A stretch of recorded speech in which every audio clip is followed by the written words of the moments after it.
Well, good evening and welcome all. Before proceeding, I pay my respects to the Murrimbina people as the traditional and regional custodians of the lands on which we meet. I acknowledge the continuing connection of the Tasmanian Aboriginal people to the skies, the land and waterways, and I pay my respect to elders past and present. Before we commence with tonight's council meeting, may please let us all pause for a quiet moment of reflection and respect. Thank you, councillors. Ladies and gentlemen, please be seated. Well, good evening and welcome to the Clarence City Council Special Planning Authority meeting of Monday, the 9th of June 2026. This will be followed by our ordinary council meeting. Both meetings are being broadcast live on YouTube, and what is said in these meetings is not protected by privilege, and there is a link to the agenda papers on Council's website.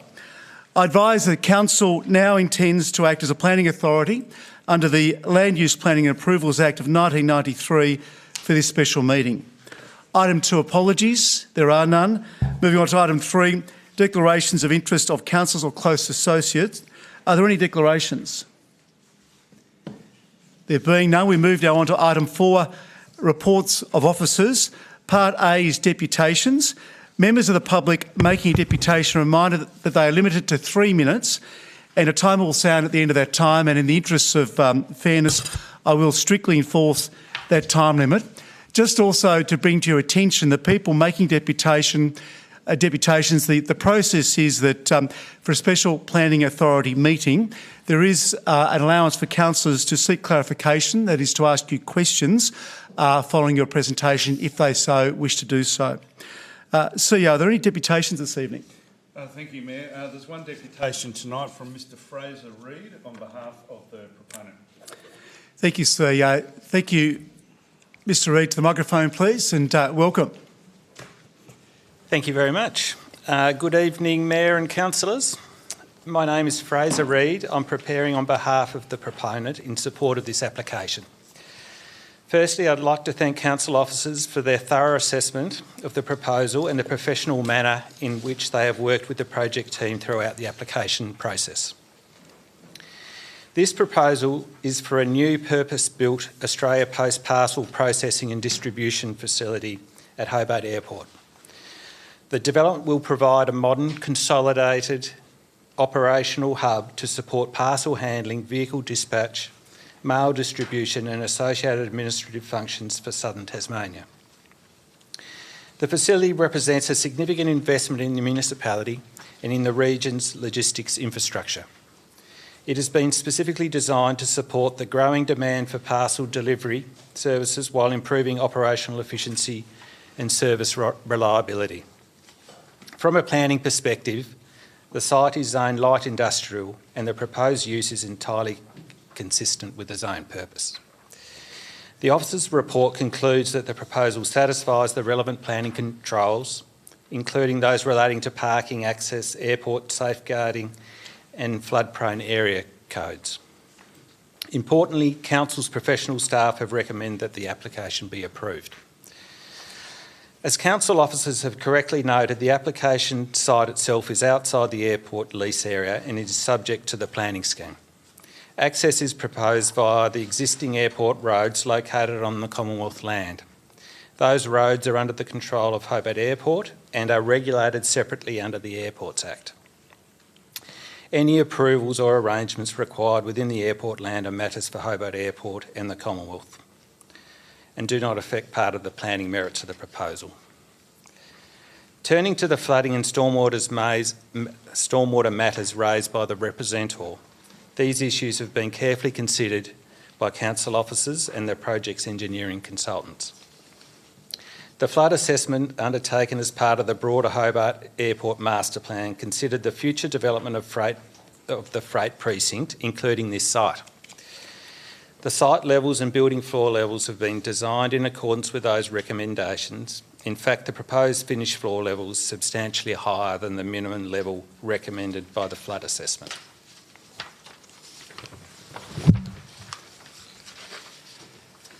The supporting engineering work also confirms that the stormwater quality treatment measures will be installed on site and that development forms part of an integrated precinct-wide drainage strategy for the airport area.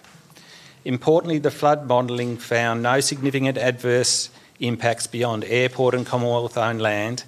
Any identified changes in flood levels are minor and localised. Thank you, Mr Reid. Thank you very much. Thank you. Are there any questions of Mr Reid this evening, colleagues? Back to the microphone, please, Mr Reid, if you don't mind. Thank you. Sorry. Councillor Goyne, through me, please, Councillor Goyne, which will be a bit unnerving, I realise, but thank you. I just wanted to ask, given had the applicant had a chance to see the alternative that our Deputy Mayor has brought forward, and would they have any concerns with providing the extra reports as required in the alternative? Did you hear that question, Mr Reid? Yes, I'm not aware of an alternative. Sorry. All right. It was only circulated this afternoon. Right. Any other questions, Councillor Goyne? Maybe you can actually go further with that to say, to summarise what the alternate motion may be, and Mr Reid then might feel comfortable. There should be a hard copy in front of you. All right. Any other colleagues? Councillor Moulder, do you have a question for Mr Reid, please? Thank you, Mr Reid. In relation to the flood modelling that you've done, have you factored into that flood modelling the sea level rise that is caused when infill is placed into what is basically a detention basin, thereby reducing the capacity of the detention basin and actually increasing the flood level? Could I pass that to Heath McPherson, who is the Capital Works manager for the airport? Yes, thank you. Thank you, Ms McPherson. If you could come to the microphone, please. And welcome to the Clarence City Council chambers. Thank you. Pleasure to be here. Thank you, everyone. Yes, the modelling has allowed for that. So we had original modelling. We reviewed that modelling about 3 years ago that looked at sea level rise, climate change factors, and it looked at factors of increasing the land height on all our developable land up to an area that would get it above floodplains, and that was what the new modelling showed. Thank you, Mr McPherson. Anything else, Councillor Moulder? Are there any other questions of Councillor James? Thank you. Yeah. To Mr Reid or Mr McPherson? Or, yes, to Mr Reid. Thank you. Mr Reid, it states access will be via Gruber Avenue and Sinclair Avenue, which are internal airport roads located on adjoining Commonwealth land. Has there been discussions with the airport in relation to that? Yes, yes, the airport is an active part of the proposal. Thank you. Yeah. Thank you, Councillor James. Thank you, Mr Reid. Councillor Goyne, do you have another question? I was just going to ask the other one, and sure, yes. With the alternate. The problem is the alternative is quite lengthy. So basically it's seeking an extra flood risk compliance report within 12 months of commencement of use, that the permit holder must submit to Council a flood risk compliance report prepared by a suitably qualified and experienced engineer to the satisfaction of the CEO or their delegate. Do you have any problems with providing that report? We'd have to take that one on notice. We'd probably have to take it on notice, unfortunately. And noting that's not the position of council yet, but it may be. But thank you for your question, Councillor Goyne and Mr Reid. Are there any other questions of the Deputy this evening? Thank you both very much, gentlemen. Thank you. Thank you. Right, we now move on to Part B, which is the formal proceedings. We move to 4.1, the planning application before us this evening for 158 Surf Road, 7 Mile Beach, with access over 1309 Tasman Highway, Cambridge, transport depot and distribution mail centre, signage, water tanks and associated infrastructure. There is an alternate motion that Councillor Ritchie intends to move. Is there a seconder for that alternate motion? Seconded by Councillor Goyne. Councillor Ritchie, if you could, you have the floor, please. Yes, thank you, Mr Mayor. The alternate motion that I have put forward this evening seeks to take a simple and measured approach to the matter that's before us this evening, which is an application supported by technical flood modelling and engineering reports, and the officer recommendations, quite rightly, rely on the conclusions of those reports, and in particular that flooding impacts outside the site will be minor or acceptable. Now, at the same time, we've received representation that raises genuine questions about whether those conclusions will hold in practice. And we've seen those circulated over since Friday, including a report from AD Design and Consulting on behalf of the representative. So we have a choice as to how we respond to that.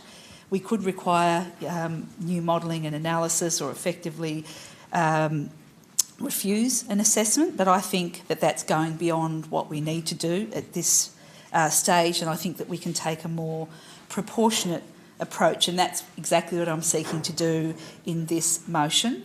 It's not about trying to second-guess the experts. It's not about imposing new technical standards. Instead, it's saying something very straightforward, which is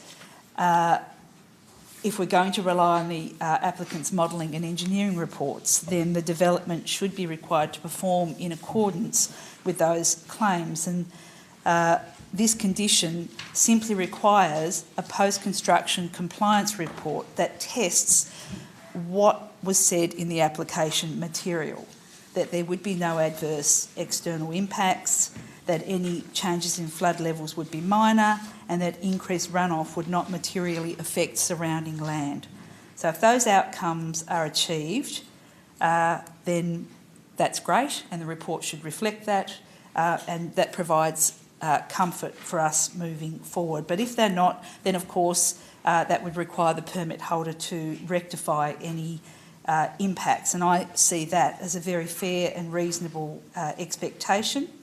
I think it provides a clear line of accountability. We're not imposing new requirements, we're simply holding the development to its own stated performance, and importantly, this approach says stays firmly within the requirements of the planning scheme. It supports the intent of the flood-prone hazard code by ensuring that any real-world impacts remain consistent with what was assessed and approved. So I think that this alternate motion strikes the right balance about allowing an appropriate development to proceed, but and avoiding any unnecessary delay and duplication, but ensuring that the outcomes relied upon in granting the approval are actually delivered on the ground. So, colleagues, I think this is a practical, proportionate and defensible response to the concerns that have been raised, but appreciating the documentation that's before us as well, and I commend the alternate to colleagues. Thank you, Deputy Mayor. Councillor Goyne, a seconder, please. I rise to support the alternate motion that the Councillor Ritchie has proposed. This proposal has been assessed as meeting the relevant planning requirements, and the officer's recommendation supports the approval, as we all know. This alternate motion just strengthens that position by adding in a practical safeguard. The key issue raised by our community is the flood risk. The additional condition responds directly to this by requiring a flood risk compliance report within 12 months of operation.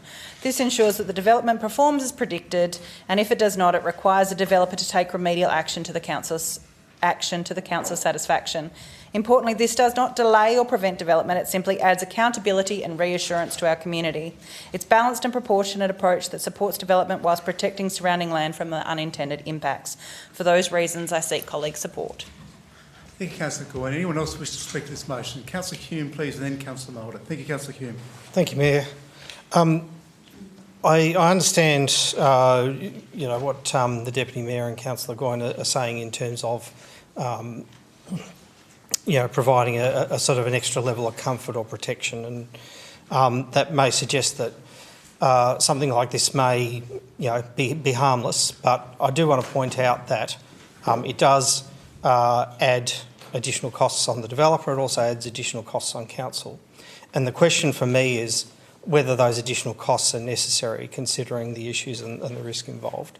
Now, in considering development applications, we often receive reports, very regularly we receive reports that provide expert advice that make predictions. And, until the development's built, we can never be absolutely sure that the predictions will come true, but it is based on past experience, modelling, expertise, and is then reviewed by council engineers.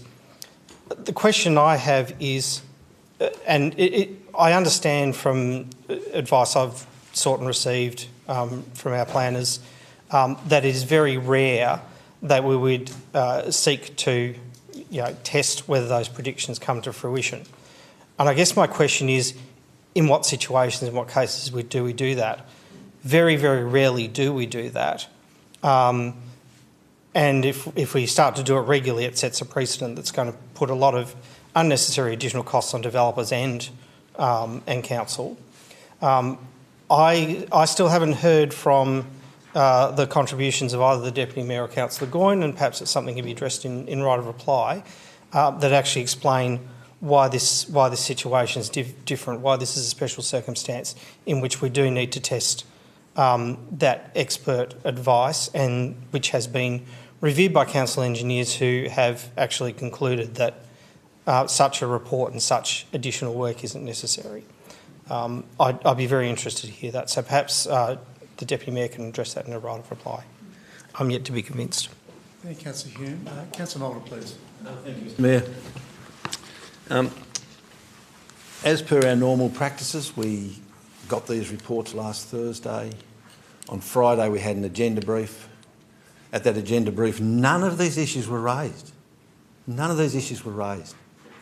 I've subsequently had some contact from one of the representatives, and I've been through the whole thing with them. And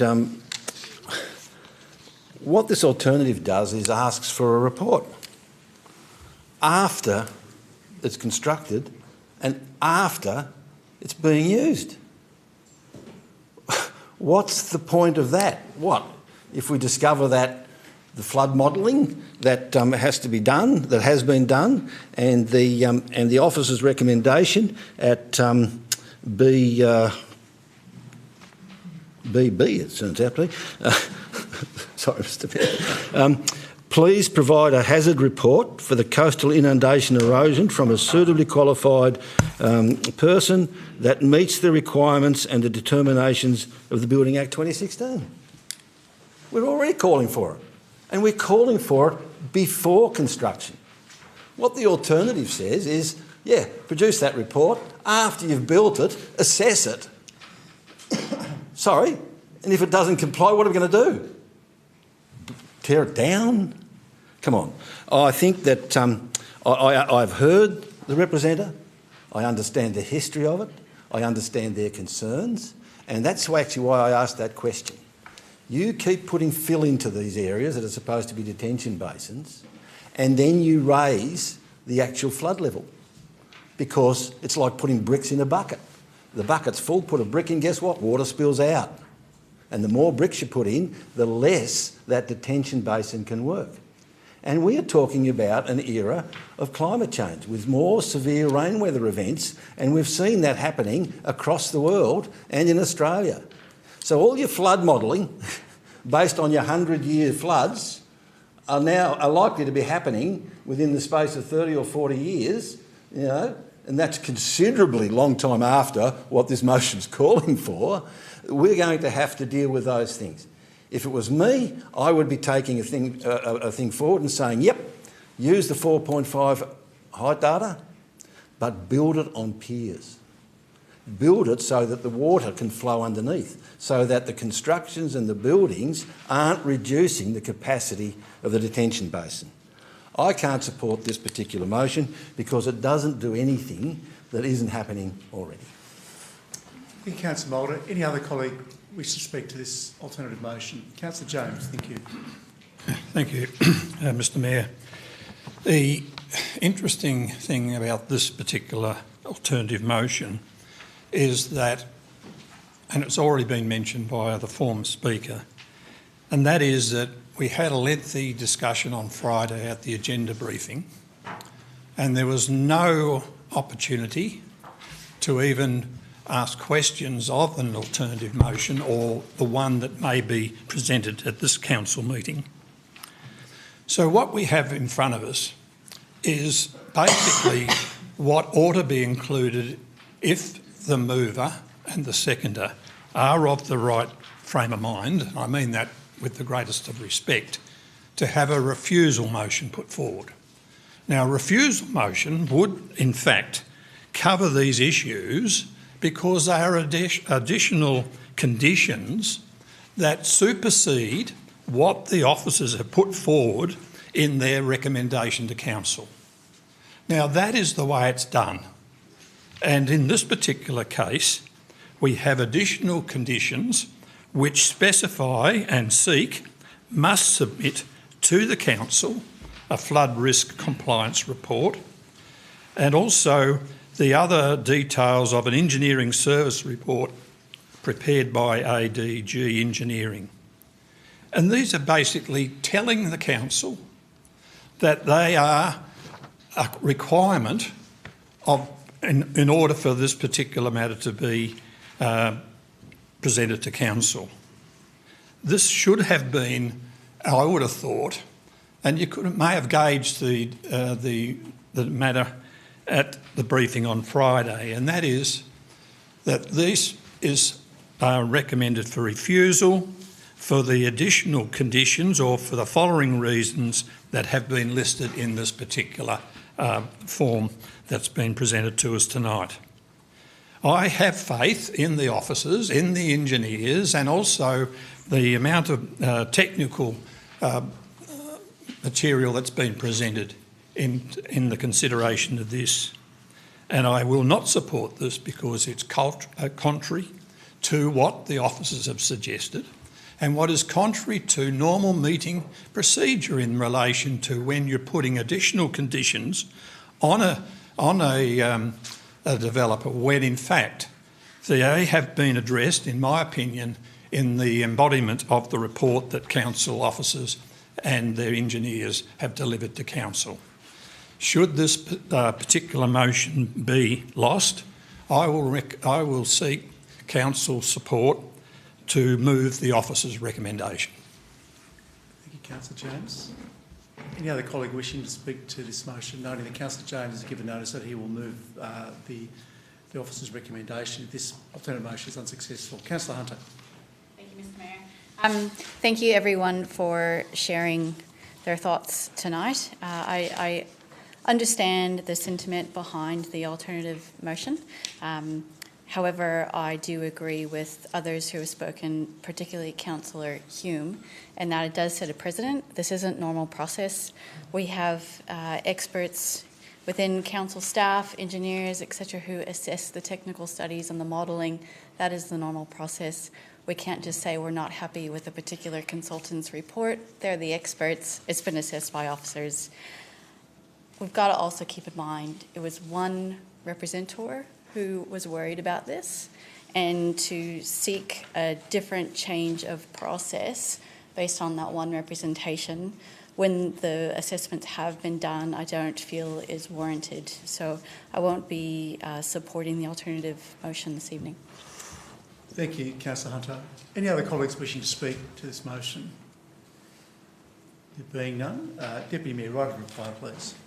Thank you, Mr Mayor, and I thank colleagues for their contributions. If I might say, this doesn't set a precedent at all. That's not correct. These sorts of things are reserved for large-scale developments. They're not used commonly, that is correct. However, when one is seeking the sort of comfort that I am trying to look at here, and it's also not undermining the officer's recommendations, in fact, the contrary. Actually saying we accept by approval that these conditions will be met. This seeks to make sure through a further report down the track that in fact that is what happens on the ground. It doesn't in any way undermine, and that's because I'm not seeking to pit expert against expert. That's exactly what I've attempted to try and avoid in this scenario. So I think it's entirely reasonable, and we are at a special planning meeting. This is for larger scale developments. I think we need to be casting a far more critical eye over the impacts that this type of development poses in the area that it's being proposed to be located. That's what this alternate motion is about. So isn't incorrect procedurally, doesn't set a precedent, doesn't undermine the officer's perspective at all in any way. It seeks for future comfort around a report to make sure that, yes, some of the concerns that have been outlined by representatives, and not lay people, they are professional alternatives that we seek. And by the way, some of these things would only be tested in the future with a complaint.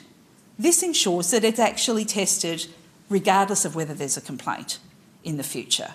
So that's what I'm trying to achieve here, to make sure that it does deliver what it says it will deliver. And I don't think there's remotely anything wrong with council insisting on that type of accountability, given a project of this size and magnitude and the concerns that have been raised. I think it behoves us to put this type of accountability into the process, and I would seek colleagues to understand that that's what it's about and to support the alternate for those reasons.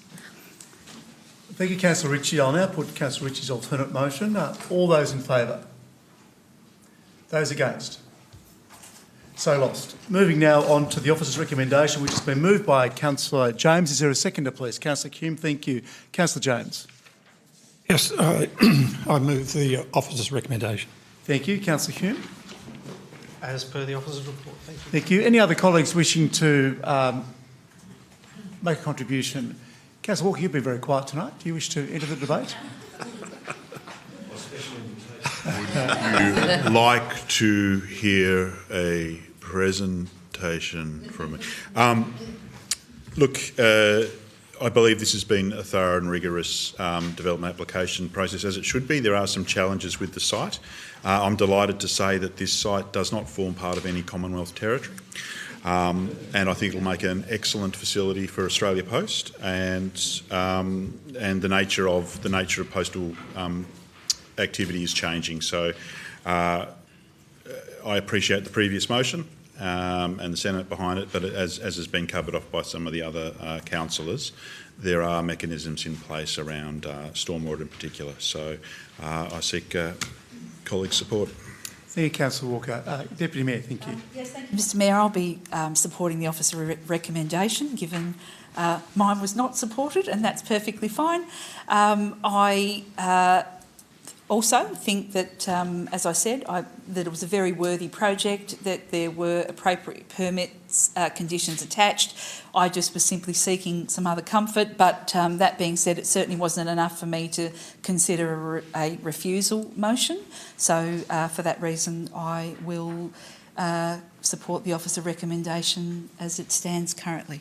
Thank you, Deputy Mayor. Any other colleagues wishing to enter the debate? All right. Councillor James, right of reply.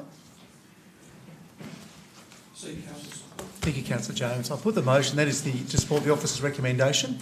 All those in favour?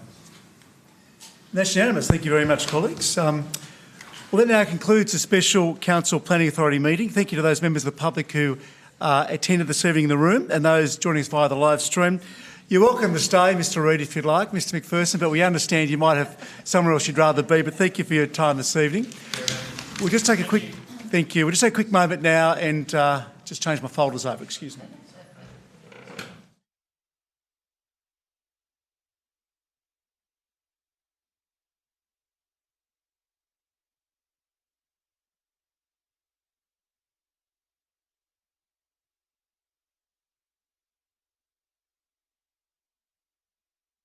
Well, ladies and gentlemen, welcome to the Clarence City Council meeting of Tuesday, the 9th of June 2026. Again, I'll just remind you, please, this meeting is being broadcast live on YouTube, and what is said in this meeting is not protected by privilege, and there is a link to the agenda papers on Council's website. Item 2, apologies, there are none. Item 3, declarations of interest of Council's a close associate. Are there any declarations this evening? Councillor Chong. Yes, interest in the closed meeting, item 11.2. Sure, yep, thank you very much. Thank you, Councillor, both Councillor Chong and Councillor Walker for the closed meeting 11.2 matter. Thank you very much. Moving now on to item 4, we're heading to our omnibus items. 4.1, confirmation of the minutes. The minutes of the council meeting held on the 11th of May 2026 and the special meeting, Planning Authority meeting held on the 11th of May 2026 have been circulated. Are there any issues arising? Moving now on to 4.2, Mayor's Communications. Colleagues, as many of you are aware, on the 15th of May, lifetime Bellerive resident, talented sportsman, devoted father, amazing historian and passionate author, the much loved and highly respected John Sargent passed away. On behalf of the City, Councillor Chong, the CEO and I attended Mr Sargent's funeral at St Mark's on Monday the 25th of May. At this well-attended service of thanksgiving for John's life, the overarching theme was that Sarge lived 2 lifetimes in one, and who could possibly argue with that? Our city and our community is a far better place for having Mr Sargent in it, and for that we are eternally grateful. So colleagues, ladies and gentlemen, may I please invite you all to be upstanding to observe a minute's silence as a mark of respect for Mr Sargent.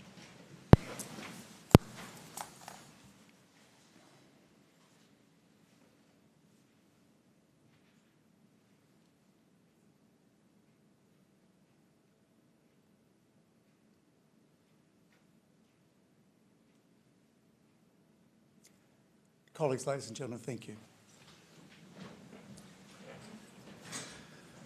Item 4.2.2, the Mayor's Diary from the 12th of May to today, the 9th of June. Also, I'd like to thank Councillor Chong and Councillor Kennedy, who represented me at several events during that time as well. Colleagues would be aware that in yesterday's King's Birthday Honours, 27 Tasmanians were recognised. I'm proud to say that 6 of these were residents of the city. So on behalf of the city, I've written to congratulate all 6 recipients on their well-deserved recognition. Mr Terry Rowe AM, Mr Damon Thomas AM, Mr Brett Walker AM, Mr Roger Viney OAM, Mr Graham Fole OAM and Mr Gary White ASM. May I invite colleagues to please show their appreciation to these worthy recipients in the usual way.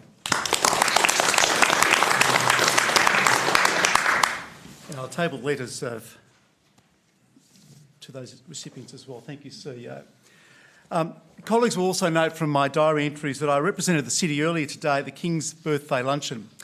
At this luncheon, I was invited to introduce the special guest of honour, Her Excellency the Honourable Barbara Baker, AC Governor of Tasmania, and as this was one of Her Excellency's final official engagements before the conclusion of her term, it provided me the ideal opportunity to thank Her Excellency for her extraordinary service over the past 5 years, where she has served Tasmania with grace, integrity and generosity. Together with Emeritus Professor Don Chalmers AO, Her Excellency has warmly welcomed countless community groups and events at Government House, helping to foster a strong sense of civic connection and service across our state. So on behalf of the city, I wrote to thank Her Excellency and Professor Chalmers for their unwavering commitment to public service, and I table a copy of that correspondence as well. Thank you, CEO. Well, as Her Excellency and Professor Chalmers depart Government House at 11 a.m. next Monday morning, Governor-designate Her Excellency the Honourable Carolyn Wells will take up residence with her official swearing-in ceremony to occur next Wednesday morning. And on behalf of the city, I've also written to the incoming Governor congratulating her on her appointment and extending an invitation for her to undertake a vice-regal visit to our city. And I also table a copy of that correspondence. Thank you. Moving now on to 4.3 Council workshops as tabled in the agenda. 4.4, tabling of petitions. CEO, are there any petitions? Thank you, Mayor. No, there are no petitions. Thank you. Moving now on to 4.5, reports from outside bodies.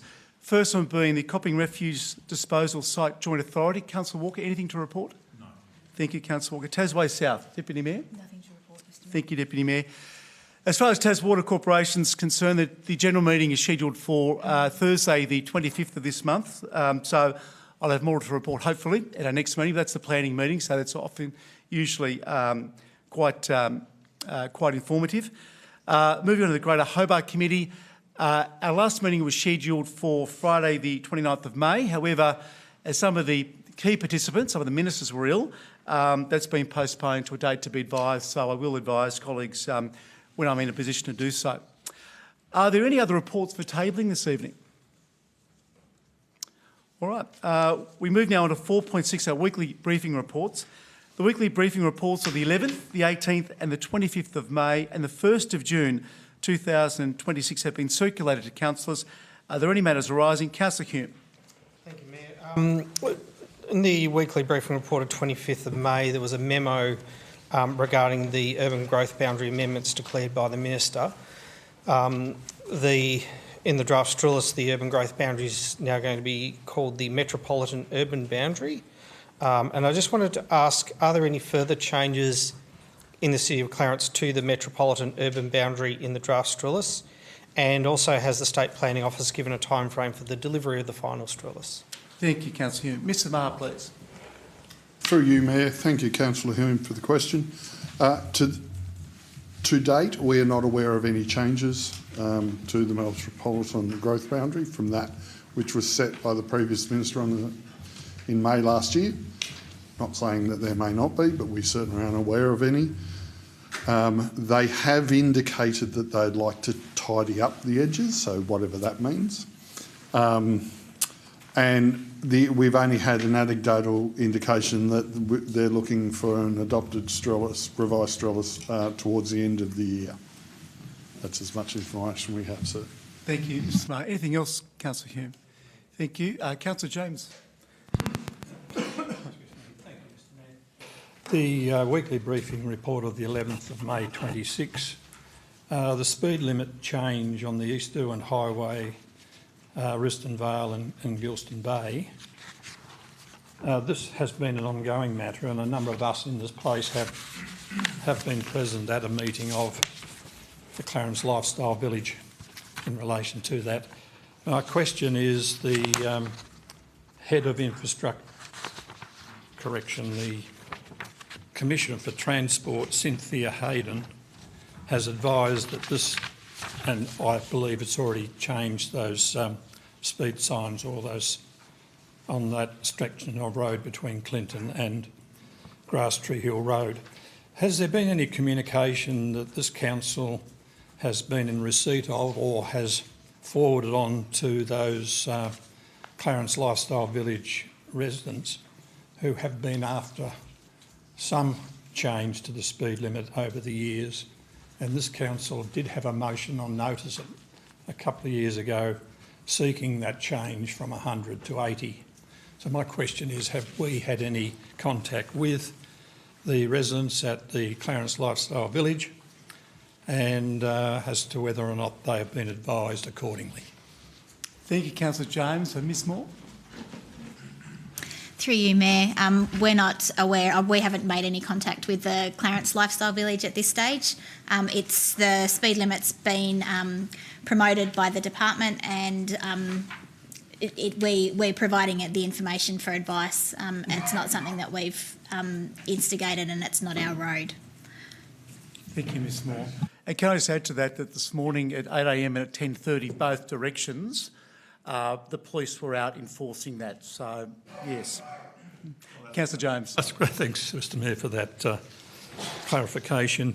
Now, the other matter is on the same weekly briefing report of the 11th of May in relation to the footpath renewal program. And may I say, from the outset, I'd like to thank the officers for putting this together, and I'm sure we've had a look at this, and there are a number of footpaths that have been categorised as poor, and they read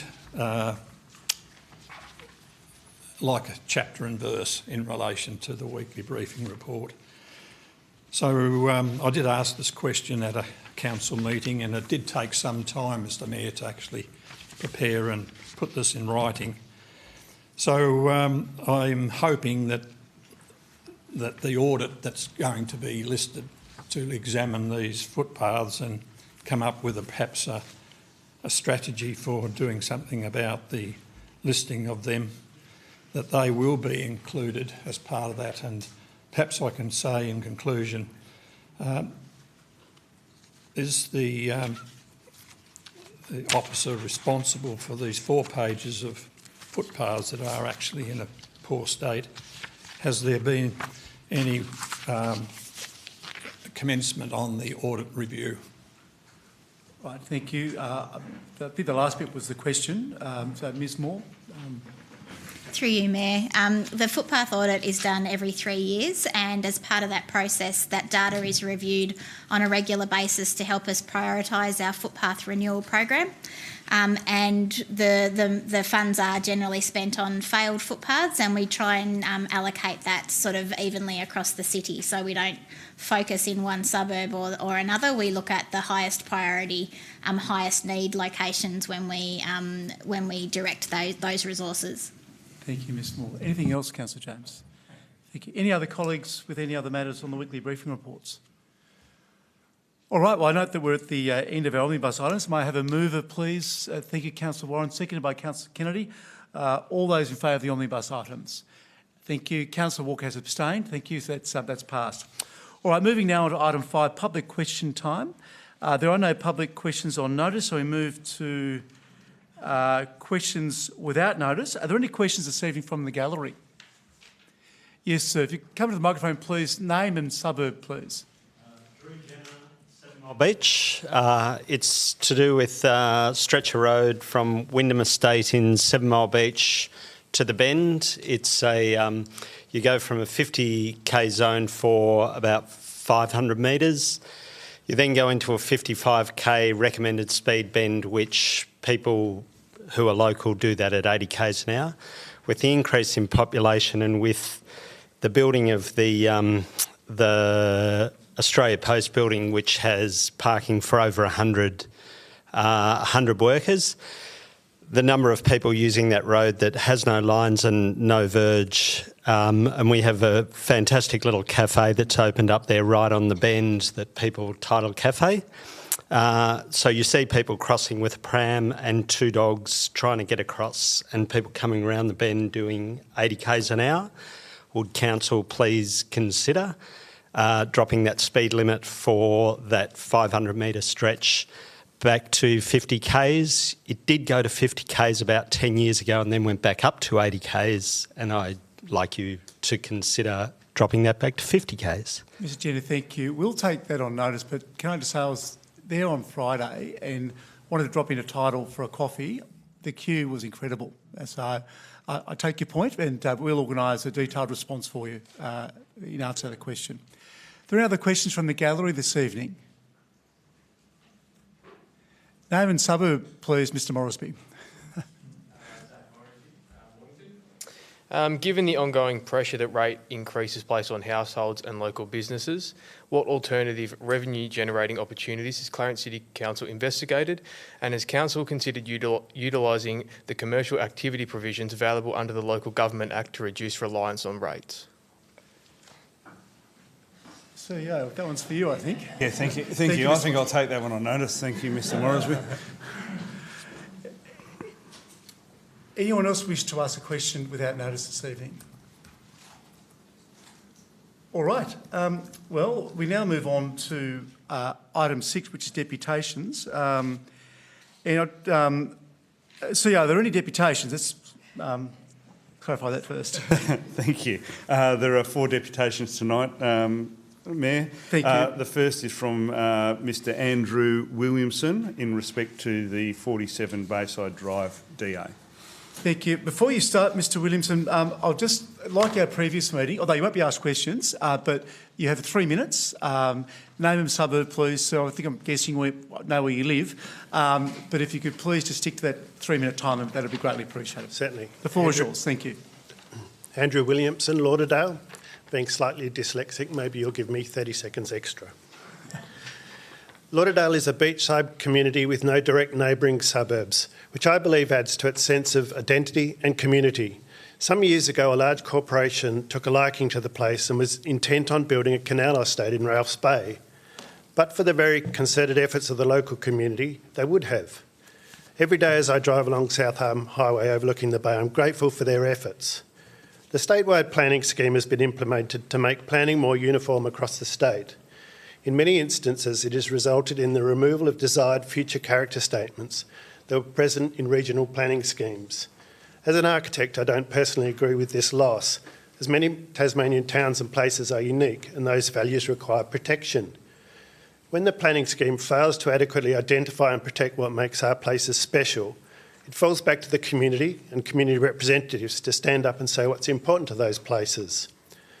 The proposed development at 47 Bayside Drive is not the scale of a canal estate, but the elevated observatory, viewing platform, additional accommodation and large workshop have the potential to create lasting impacts, and as such has galvanised significant community opposition. While the planning scheme may conclude that an observatory is not specifically categorised and therefore acceptable, many residents look at the proposed viewing platform and say, that doesn't feel right in this location. Similarly, proposing to build a large workshop only 1.5 metres from the coastal reserve, despite long-standing covenant intended to ensure setback, seems inconsistent with intent of coastal planning. The Council's coastal headland walking track is a fantastic and well-used community asset. Its connection to the natural environment will be diminished by development that encroaches upon the reserve interface and introduces elevated overlooking. I believe in the value of this chamber and this process of review by elected members because it provides an opportunity to place the interests of the broader community alongside the interests of individual landowners. The residents I represent are not asking Council to refuse this application, they are asking Council to improve it. Specifically, they ask that Council consider two conditions: that the proposed workshop be relocated to provide a 6.2 metre setback from the coastal reserve boundary, consistent with the covenant, that the elevated viewing platform associated with the Astral Dome be removed to avoid unnecessary overlooking of neighbouring properties and the coastal reserve. These changes would allow the owners to enjoy and improve their property while providing fairer outcome for neighbours and reserve users. Those who have asked me to represent them tonight share the same values and aspirations for the community that I do. It is my hope that tonight we are all thanking you for protecting the sense of place, community and coastal character that makes Lauderdale special. Thank you. Thank you, Mr Williamson. Well done. Second Deputy, please. Thank you, Mayor. Second deputation tonight is from Mr Steve Hillison in respect to 47 Bayside Drive. Good evening, Mr Hillison. Evening, thank you. Steve Hillison, Lauderdale. Tonight I want to focus on one issue that cannot be brushed aside by elegant labels or tidy diagrams: the proposed elevated observation dome with an external raised viewing platform at 47 Bayside. A dome with a raised viewing platform is clearly designed for evening and nighttime use, bringing people, noise, and lighting into a quiet cul-de-sac. No celestial title can disguise that reality. The structure will elevate people above neighboring fences and gardens, create overlooking into homes and the bedrooms, and introduce light and disturbance beside a sensitive coastal reserve well beyond the accepted quiet time of 10 p.m. This lighting is not a trivial side issue. Under Tasmania's Environmental Management and Pollution Control Act 1994, light can amount to environmental nuisance where it unreasonably interferes with a person's enjoyment of their property. The City of Clarence also recognizes intrusive lighting as an amenity problem. In a dark coastal residential dead-end setting such as Bayside Drive, even modest lighting can have a disproportionate impact on neighboring homes, sleeping areas, and the surrounding reserve. I also want to address the suggestion that Council's role is simply to assess each standard in isolation. Respectfully, that's too narrow. Standards are applied to real places, real neighbors, and real impacts. You are being asked to decide whether this development on this site produces unreasonable impact on amenity, privacy, and the surrounding environment, and clearly it does. That's why the nighttime consequences of an observatory dome matter so much. If the lighting, noise, overlooking, and reserve edge disturbance are obvious now, they should not be treated later as some unfortunate surprise. They are inherent in the proposed design. Councillors, with respect, if it is designed as, functions as, and requires the infrastructure of a nighttime destination, then it should be assessed as one. Further, is the matter of the shutter workshop that Andrew mentioned. Its scale and proximity to the coastal reserve are significant. Although it may be less visible from the street, residents have long supported and understood that the covenant setback along this edge, while perhaps not legally binding, has nonetheless been respected because it reflects a sensible principle. Pushing a large shed towards that boundary risks more disturbance, more activity, more lighting, and more pressure on the very coastal character that makes Lauderdale so special. So I ask Council not to pass this proposal on the assumption that every concern can be compartmentalized away. Please look at the practical effect of an elevated observatory platform in a quiet residential street beside a coastal reserve and give proper weight to the nighttime use it invites, the intrusive lighting it will create, and the privacy and amenity losses for neighboring residents. Respectfully, this is not alarmism, it's common sense, and I ask you to act on it. Thank you. Thank you, Mr Hillison. Sir Yoso, third deputy. Thank you, Mayor. Our third deputation tonight is from Mr Stuart Hall on behalf of the applicant for 47 Bayside Drive. Mr Hall. Good evening, Mr Mayor, councillors and members of the Bayside Drive community. My name is Stuart Mackenzie Hall. I'm the architect for the application and I designed the original house at 47 Bayside Drive, which was approved in 2012. Firstly, I'd like to acknowledge the neighbours who have taken the time to participate in the process. My clients, John and Rosie McIntosh, the new owners, have taken the representation seriously and appreciate the opportunity for those views to be heard and considered. Having reviewed the Planning Officer's report, I respectfully submit that the proposal should be approved in accordance with the recommendation before Council. Importantly, this proposal is not a radical departure from what already exists on the site, not from what was originally approved in 2012. It involves enclosing an existing approved carport to create a garage, a modest ancillary dwelling guest room, replacement of an existing shed, and a small private astronomical observatory associated with the residential use of the property. A similar garage and studio arrangement was previously approved and the current proposal represents a continuation of a long-established design vision for the property. As architect, I have approached these additions with the same care and design principles that informed the original house. My intention has been to ensure that the new work respects both the existing architecture and the character of the surrounding neighbourhood. The Planning Officer has carefully assessed privacy overlooking visual impact, views, noise, light spill, covenant issues and neighbourhood character. After considering the representations, the Officer concluded that the proposal satisfies the relevant planning requirements and should be approved.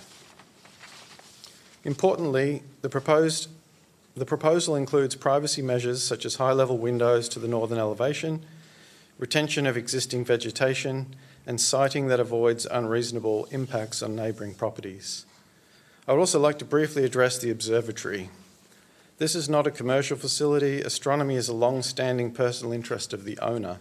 The observatory is intended solely as a private hobby structure. It has a small footprint, is substantially set back from neighbouring properties, and by its nature operates quietly, requires darkness rather than lighting, and will generate no greater impact than normal residential use of the property. I note that some concern has been expressed regarding the location of the proposed shed. While the shed already complies with the planning scheme requirements, the owners remain willing to continue constructive discussions with neighbours during the detailed design and construction phase. John and Rosie are committed to becoming valued members of the Lauderdale community. They are proud of their home, respectful of their neighbours, and wish to complete these modest additions in a manner that maintains the quality of both the property and the broader neighbourhood. Thank you, Mr Hall. CEO. Thank you. Our final deputation tonight is from Mr Paul Barwick, the applicant for the development application for 192 Tranmere Road. Good evening, Mr Barwick.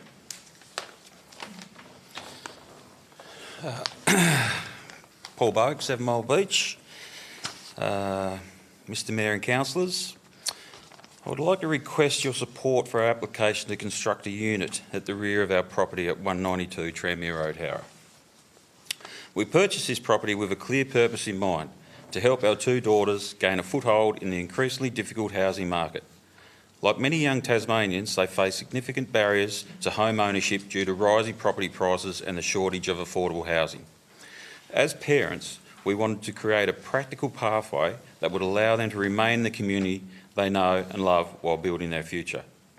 This proposal is not a commercial venture or a large-scale development. It is a family-focused project designed to provide housing security for our daughters and help them achieve what has become increasingly difficult for many young people, the opportunity to own and live in a home within their local community. Without opportunities such as this, there is a real possibility that our daughters may be forced to leave the Clarence area in search of affordable housing. We believe young people should have the opportunity to stay close to their families, workplace, support networks and communities. This development would make that possible. The proposed unit is a sensible use of existing residential land within an established suburb. It contributes to much-needed housing supply without expanding into undeveloped areas and makes efficient use of existing infrastructure and services. Importantly, we do not believe this development will cause any unreasonable impact on neighbouring properties. It will not significantly obstruct views, create unacceptable overshadowing, or detract from the residential character of the area. Tranmere Road and surrounding parts of Howrah already contain numerous unit developments and examples of increased residential density. This proposal is consistent with the existing character and ongoing development pattern of this area. While we respect the right of neighbours to express their views, we believe planning decisions should be based on genuine planning considerations. We respectfully ask that the application be assessed on its merits and compliance with the relevant planning requirements. Tasmania is experiencing a well-documented housing shortage, and councils are increasingly being asked to support practical housing solutions within existing urban areas. This proposal represents exactly that type of solution. It provides housing for local residents, supports family stability and allows the next generation to remain part of the Clarence community. As parents, we're simply trying to give our daughters the opportunity that previous generations had, the chance to establish themselves in the community they grew up in. We believe this proposal is reasonable in its way to achieve that outcome while respecting the amenity of surrounding properties. We respectfully ask councillors to support this application and consider the positive outcome it will provide not only for our family but also for the broader objective of increasing housing opportunities. Thank you, Mr. Barwick. Thank you. Thank you. And that's it? Sorry, thank you. Well, ladies and gentlemen, we now move on to item number 7, which I advise the Council now intends to act as a planning authority under the Land Use Planning and Approvals Act of 1993. First item before us this evening is item 7.1, which is planning application for 192 Tranmere Road, Howrah, 2 multiple dwellings, 1 new and 1 existing, and demolition of existing outbuildings. I think the Deputy Mayor is very keen to... I'm sorry, I felt her move before I saw anybody else. So the Deputy Mayor will move this and Councillor Hume will second it. I'm very pleased to see the eagerness here to deal with these issues. Deputy Mayor, the call is yours. Thank you. Thank you, Mr Mayor. Apologies, Councillor Hume. I rise to support the officer's recommendation to approve the application.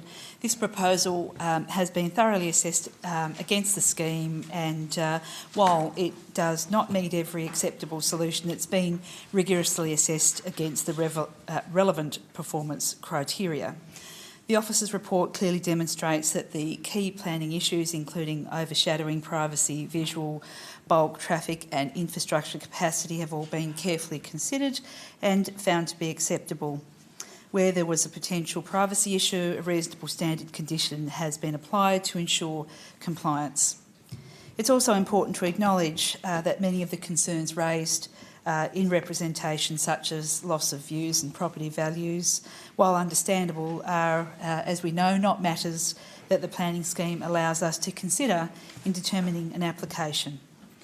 In terms of density and character, the report confirms that the site is of sufficient size to support 2 dwellings and that there are already similar multiple dwelling developments in the surrounding area, of which most of us would be very familiar with, and this is not out of character proposal, and it is in fact consistent with the gradual evolution of the general residential zone.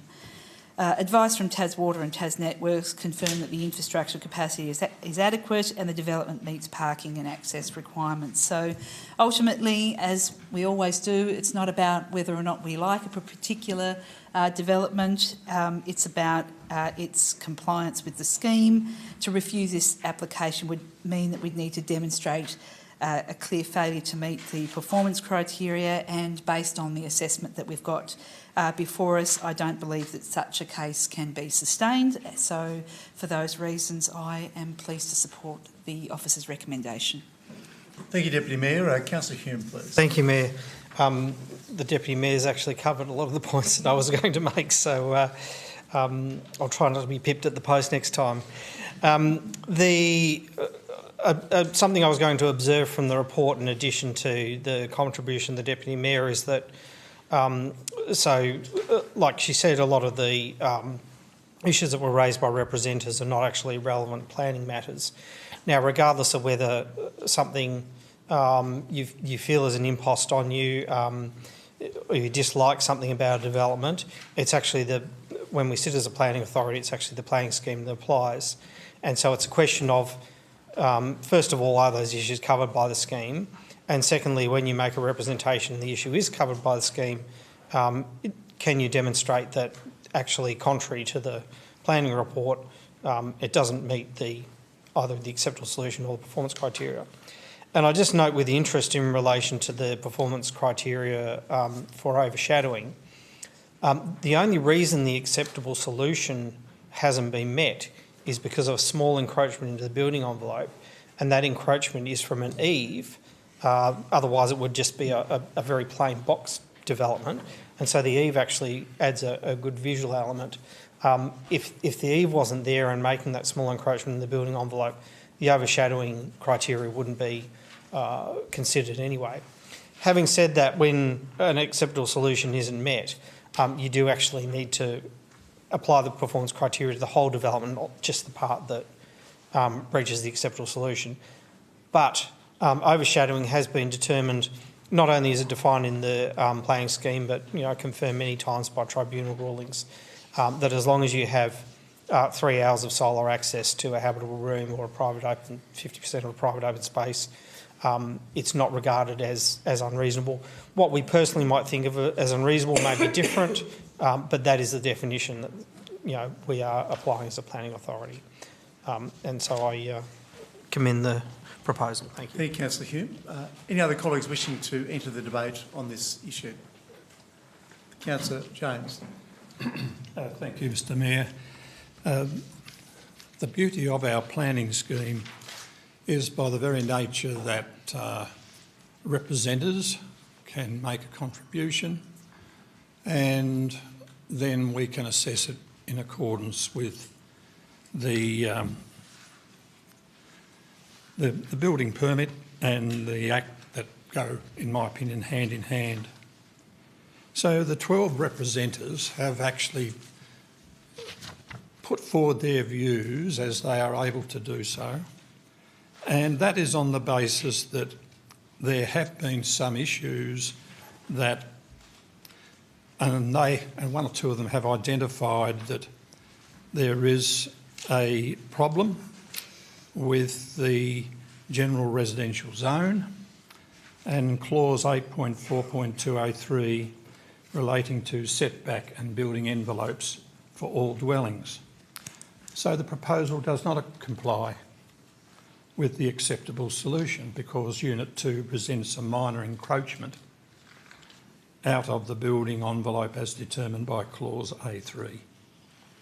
Even though it's minor, it still needs to be addressed under the performance criteria, and that is where the professional officers of this place have gone through and, in my opinion, addressed that, but not to the extent to which it is a minor encroachment. If there wasn't that minor encroachment, then we wouldn't be assessing this particular matter as part of the performance criteria. And so that is an issue which has been brought forward in the comments part of the report.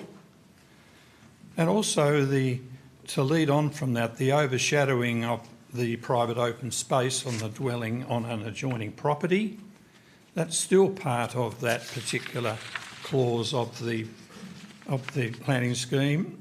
And it says and I quote, "On the balance of a year, the shadows cast at the summer solstices and equinox will be lesser than those shown at the winter solstice, therefore affording more area free of overshadowing." So we now have another component brought into this in relation to the summer solstice. And of course, in the summer solstice, you have heaps of summer, and that by the very nature means that you don't need to have that overcast or that time of the year when there is no sun at all. The other matter that needs to be considered is, again, clause 8.4.3A2 relating to site coverage and private open space for all dwellings. The proposal does not comply with the acceptable solution because the designated private open space for Unit 1 is located between the dwelling and the frontage is not orientated north.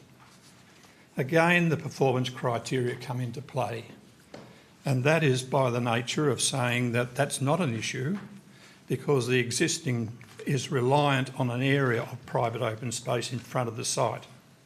Nevertheless, there is still this lack of private open space, and that is obviously on the property adjoining, and it's causing that issue as part of not complying with what the acceptable solution. I will not be supporting the application. Thank you, Councillor James. Councillor Goyne, thank you. I just wanted to thank the deputies tonight for speaking on this one.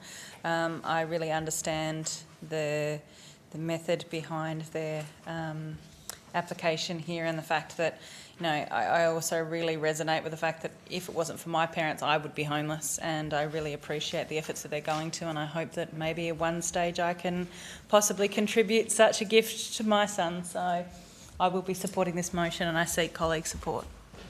Thank you, Councillor Goyne. Any other colleagues wishing to make a contribution? There being none, no. Deputy Mayor, reply, please. Thank you, Mr Mayor. Thank colleagues for their contributions. I don't think there's a lot for me to add in reply, only that I would like to address the commentary around the winter and summer solstice. It's not actually introducing a new layer of testing at all. In fact, it's simply highlighting the test that we all know around the minimum amount, and stating, of course, that that is the least that you would get throughout the year. And in fact, it didn't need to refer to the summer solstice at all in its report. It doesn't make any difference to the consideration. So I just wanted to clarify that for Councillor James, because there isn't a new test in the consideration at all.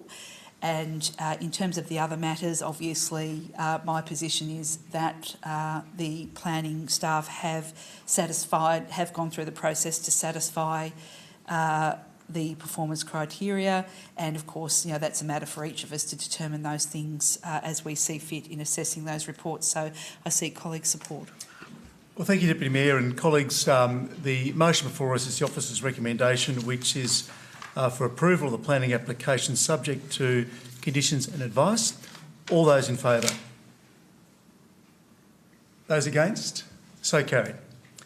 Thank you. Moving now on to 7.2, planning application 47 Bayside Drive, Lauderdale, additions, alterations, secondary residence. Before we move on to this though, can I just say that anyone had an interest in 7.1, please don't feel obligated to stay for the rest of the evening. You're very welcome to. We won't be offended. Good evening. All right, moving now on to 7.2, which is our planning application for 47 Bayside Drive, Lauderdale, additions, alterations and secondary residence single dwelling. There's a recommendation before us that it be approved subject to conditions and advice. A mover, thank you. I'm going to say Senator, but thank you, Councillor Hume. Is there a seconder? Thank you, Councillor Moulder. Councillor Hume. Thank you, Mayor. Look, I want to thank all the representatives for and against for their contributions, also their correspondence with us, the amount of consideration and thought that have been put into them. Regardless of how representatives may personally feel about this proposal, and also whether councillors personally agree with them, we are tonight sitting as a planning authority, and when it comes to issues of residential amenity, obviously people do get very passionate about those issues, as they should. But our responsibility as a planning authority is to objectively and dispassionately apply the provisions of the planning scheme. Now, there were a couple of requests made during the representations and also in the correspondence to us that I wanted to address. One of them was the request for us to consider amendments to this application. We actually can't do that as a planning authority. Council can make minor amendments if they're agreed to by the applicant, but a major amendment would actually necessitate a new application. One of those was in relation to the covenant. I just want to make it clear that, as is noted in the planning report, the covenant is not a planning instrument and therefore not enforceable through the planning scheme. It may be enforceable through other means. But we are not empowered to make those major changes. We have the power of approval or refusal. We've also been asked to look at not applying the planning standards in isolation one at a time, but to look at the development as a whole. But I want to make it clear that Sections 5 and 6 of the planning scheme actually provide some very clear procedural guidance as to how planning authorities are to assess planning matters, and that guidance does say that the use standards are considered one at a time in isolation, along with the representations to look at, in terms of representations, to look at whether the standards apply as well. Now, in a planning scheme, in our planning scheme, there are use standards which consist of an acceptable solution and performance criteria, and when an acceptable solution is not met, that triggers a discretion. And the only part of this development that triggers that discretion is actually the conversion of existing carport to an enclosed parking garage. Had that not been included in the application, then the application would have been for a permitted use. It would have been approved without advertising. The first anyone knew about it would have been when the whole thing was being constructed, including the observatory. However, as I mentioned in the previous matter, the performance criteria still apply to the entirety of the development, but they're not all in relation to the issues that representatives have raised. They relate to overshadow, so the privacy performance criteria, for example, are not actually invoked because the acceptable solution in relation to privacy is met. They relate to overshadowing, separation between dwellings, and loss of sunlight on solar panels. There are no solar panels. There is no overshadowing or minimal overshadowing, and the separation between dwellings is consistent with those in the area. Those criteria actually don't relate to the issues that were raised in the representations. The issues that were raised in the representations are ones where where they are addressed in performance criteria, the acceptable solutions have actually been met. So according to our role as a planning authority, regardless of how you feel personally about the observatory and the viewing platform, which is within the building envelope, this development does meet the requirements of the planning scheme. And therefore I believe it is incumbent on us to approve it in accordance with the planning scheme. Thank you. Thank you, Councillor Hume. Councillor Moulton, please. But I think we need to get this into context, and I was really intrigued by the idea that we should take these things holistically, and I agree with that. We should. It'd be nice if we could, would be a better way of putting it, but we can't. The planning scheme requires us, point by point, performance criteria by performance criteria, to apply each of those in isolation. And a lot is made of the fact that, let me start by saying that the planning scheme, the Clarence planning scheme, does not contain the signature of the Mayor or the CEO. It contains the signature of the State Government Minister for Planning. That is the instrument that causes us all. And our task under the Land Use Planning and Approvals Act, and I noticed it's an Approvals Act, not a Refusals Act, is to apply all the requirements point by point to each development that comes before us. And as much as I might like to say that a local community should be able to set what it likes to do, that is not the path the government has taken us down, and it is not the path that we are allowed to go down. So the only if you check the officer's report, it talks about amenity. But amenity isn't, like if where I live, one of the greatest pieces of amenity, if you ask me as a non-planner, was the fact is that I have a lovely view and I have proximity to the schools and the shopping centres. But that's not what amenity means under this code. Amenity doesn't mean what it means in the dictionary. It's very specific. It talks about sunlight, it talks about overshadowing, it talks about the visual impacts caused by not the building itself, but by the apparent scale, built and proportions, and that there's separation provided. Now, and unreasonable reductions in sunlight. Now, this ticks all those technical definitions of amenity, even though people mightn't like people having a deck next door late at night and having parties. There are other laws that deal with those sorts of amenity issues. So it's very difficult to look at a proposal like this and say, we hear you, but we can't listen to you. And that is the nature of the planning scheme. We're acting as a planning authority, not as representatives of the community. And that is the position that we've been put in by the state government. And if we did anything other, we would find ourselves in an appeals process and the development would happen anyway, but we, the ratepayers, would get slug costs for us. So we are not a sovereign entity in terms of planning matters, and I'll be supporting, obviously, seconding it, the recommendation. Thank you, Councillor Mulder. Anyone else wish to speak on this item? Councillor James, thank you. Thank you. I tend to pick up and look at what's in front of us in our agenda papers, and if I was living next door to this, I would have a lot of concerns, because it would appear to me that the bulk, scale and size, now remember, that does fall within amenity and has been a carryover matter from Clarence's planning scheme, the interim planning scheme and then the statewide planning scheme. So like for like has been basically brought across into the Clarence local area provisions of the statewide planning scheme.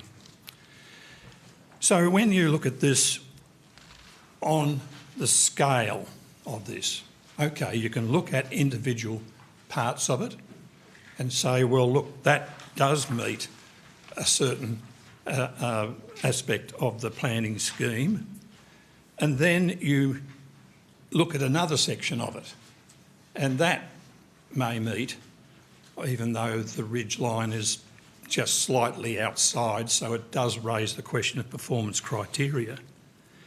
But when you look at this in a coastal area, which, okay, is really part of the star in the council's sort of jewel, the star, the jewel in the council's crown, whatever, you can see that this is really something that is overdevelopment, taken as en masse.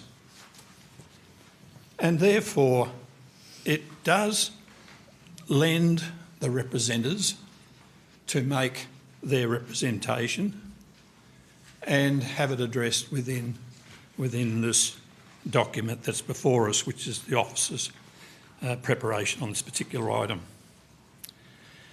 So when it does come to appeal, and presumably it will be appealed because there is a lot of concern about this, then at the directions hearing there may be a discussion between the parties, and it may be considered that this particular development is out of character with the coastal area within the Lauderdale area. So probably the decision of this council, which would appear to be to approve it, okay? But my reckoning on this, and I've been here a little while now, is that once this gets to prior to the actual full hearing of the appeal, I reckon there can be some real adjustments made to this, because I would have thought that at that independent part of the process, which is the directions hearing, before it actually gets to the appeal process, there may be some changes to this. And it's unfortunate, okay, that we believe it's in strictly or in accordance with the planning scheme. I don't believe it is. I think there are opportunities to be able to carve out sections of this and make it not in accordance with the scheme. So I rest my case on that I believe that it'll go the next step, and I'll be very interested to see what the outcome will be. And I'm saying it on the basis that the bulk, scale and size of this in a coastal area is really out of keeping with that area, and therefore I believe I'm on the side of the residents in this case, and I will be not supporting the officer's recommendation. Thank you, Councillor James. Anyone else wish to speak? Councillor Chong, thank you. Thank you, Mr Mayor. Where to start? Look, I absolutely empathise with the representations that have been made and the concerns that have been made by the residents. But I concur with the commentary from Councillor Hume and also Councillor Mulder that we act as a planning authority. We look at the planning scheme and consider items against that. It's not whether we like it or whether we think it would be nice in our backyard or our neighbour's backyard. Those are not considerations that we can make. We can only look at it against the scheme that we have to deal with. And I guess the contention that the bulk and scale and everything is out of keeping, there wasn't enough in that to ask for a refusal. So there's obviously not enough in this development application that does not comply that we could possibly look at a refusal for it. And when you go through our independent planning officers who look at the application and the scheme, they came up with the assessment that, apart from some minor items, it complies with the scheme. And in fact, apart from a very small amount, would have been, as Councillor Hume mentioned, been passed through automatically.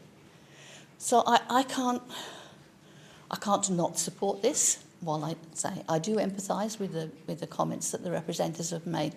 But in all honesty, as a planning authority, we should be approving this. Thank you, Councillor Chong. Councillor Walker, please. Thank you, Mayor. We are indeed sitting, except when we speak as a planning authority. There are planning scheme that we operate under. It's a set of rules, and there are elements with some discretion, but they're fairly limited.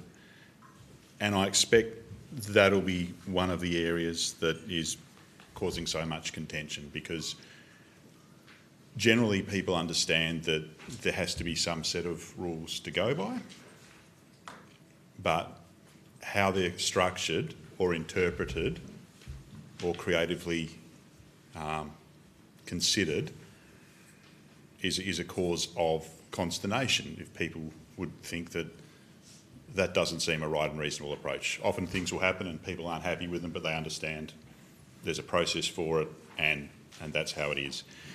Page 52, it is noted that the outbuilding and astronomical observatory would ordinarily comply with each acceptable solution of the applicable standards, and if individually proposed would not require a planning permit. As part of this application, these elements do not rely on the performance criteria and provide no discretion. And I think this is the bit that's really got people concerned. Just so I understand, I guess intuitive learning as I go along.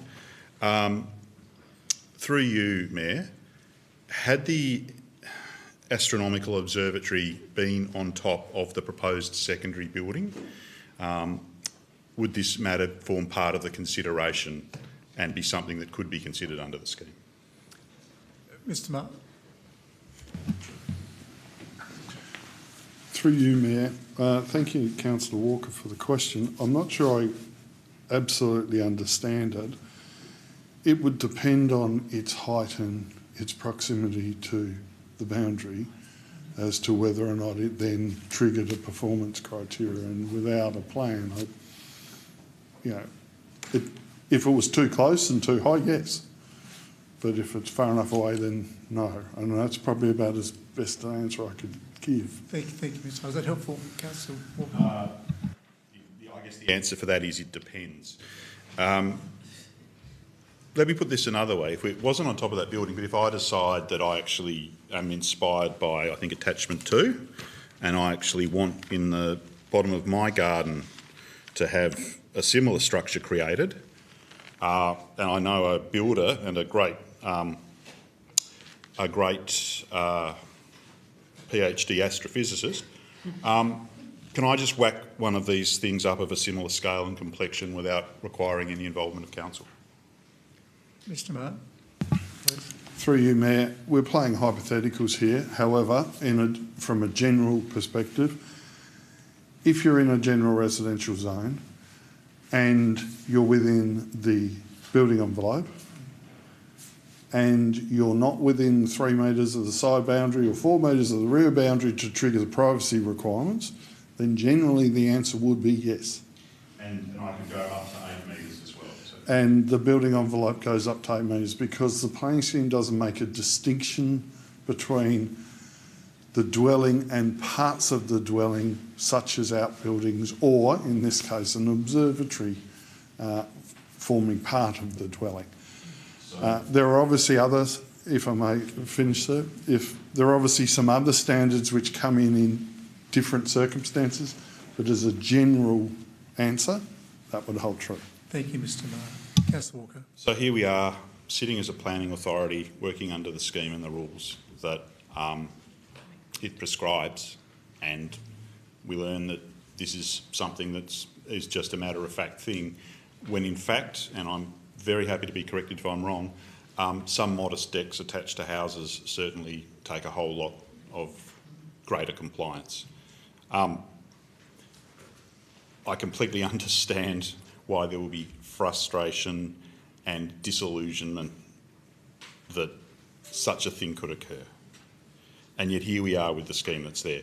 I want to, if you like, labour the point that Councillor Chong made, Mayor, which is the fact that the alternate to this before us is to put a refusal against it.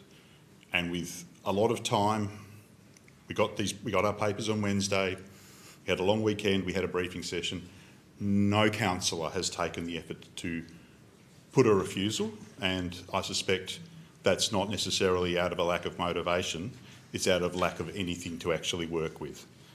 I don't know what any level of appeal might lead to, and I wouldn't want to foreshadow or guess it, but this is a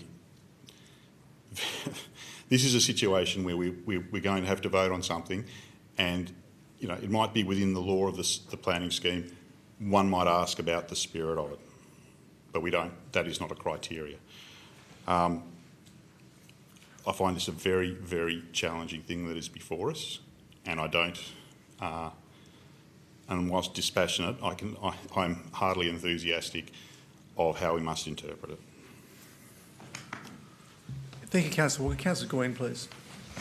Thank you for those words, Councillor Walker. They, in a more Councillor Walker version, epitomise what I planned on saying, and Councillor Ritchie and I have worked hard to try and write an alternative over that time, and coming into the 11th hour literally responding to emails in the car when I arrived, so it has been tried, and yeah, But previously I had written that I wanted to begin by acknowledging that the matters like this were never just about plans on paper. They are about the people, the neighbours, and the shared spaces that make up our incredible community, of which I'm proud to be a part of. We are fortunate to live in this place where people care deeply about their homes, their surroundings, and the character of our neighbourhood. The care is evident from all of the representatives. Having raised genuine concerns about how those changes will affect them, Planning decisions inevitably involve finding a balance, not a perfect outcome for any one party, but a fair and reasonable outcome that allows people to use and enjoy their property whilst also respecting the amenity of those around them. What I have hoped for is that perhaps the goodwill of the applicant that has been extended by their deputy tonight progresses in mediation for a favourable outcome for all involved. Ultimately, a harmonious neighbourhood is not created by planning conditions alone. It's created by people choosing to work together, to be considerate and to find common ground where possible. I want to thank all of the representatives tonight for their diligence and hope for some positive changes in an outcome, and I apologise wholeheartedly that I was personally not able to assist. Thank you, Councillor Goyne. Anyone else wish to contribute to this debate? Deputy Mayor, thank you.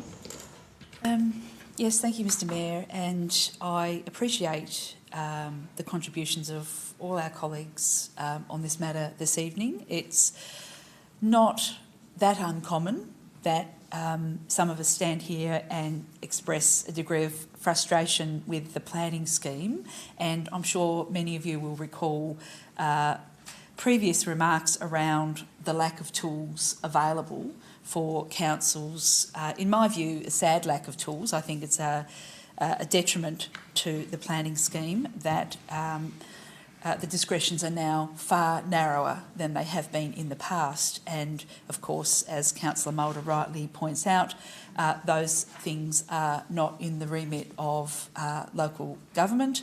The planning schemes, of course,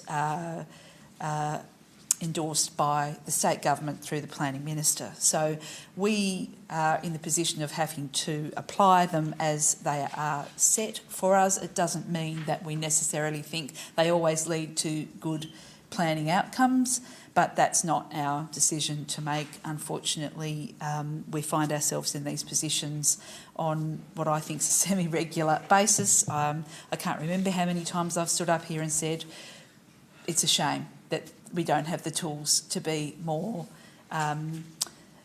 flexible than we currently are. So I share the concerns. I won't speculate, like Councillor Walker, I won't speculate about the prospects of future appeals or those sorts of things.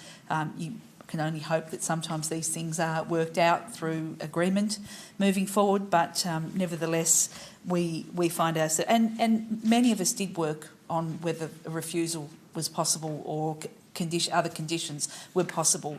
Those are the sorts of things I do exercise through my mind when I'm looking at every proposal that comes through this place. So, quite rightly, had any councillor thought that that was possible, I would have challenged them to bring that forward. So, regretfully, there's not a lot that we can do from the position that we find ourselves in, and I'll look forward to seeing how things progress in the future. Thank you, Deputy Mayor. Anyone else wish to make a contribution to this item? There being none, Councillor Hume, your right of reply, please. Thank you, Mayor. Just reflecting on a few comments of colleagues. Councillor Goyne encouraging the developer to talk to neighbours. I would always encourage that. It's not something that developers are legally obliged to do, but it does result in better outcomes. And I hope that those conversations will happen after this decision. Councillor Mulder was very right to correct to point out the consequences if we make the wrong decision and fail in our obligations of planning authority. Of course, we are elected by the community and the community expects us to represent them. And under the Local Government Act, that's actually what we're obliged to do in all matters except for planning matters, except as a planning authority. And as much as we may like to do so, there are consequences for not only making the wrong decision, but especially making one that is made in bad faith and not reasonably arguable under the scheme. And that's where we can potentially end up facing costs if we make the wrong decision. Those costs are borne by our ratepayers, by the way.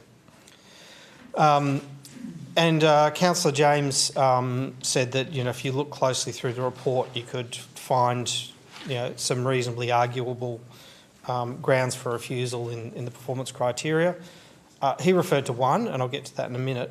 But the fact is we all have. I look very closely and very carefully. As my colleagues do, we all spend hours reading these massive agendas that we get for these meetings. But not only do we spend hours reading, but we also do quite a bit of questioning of the planners, sometimes our own research.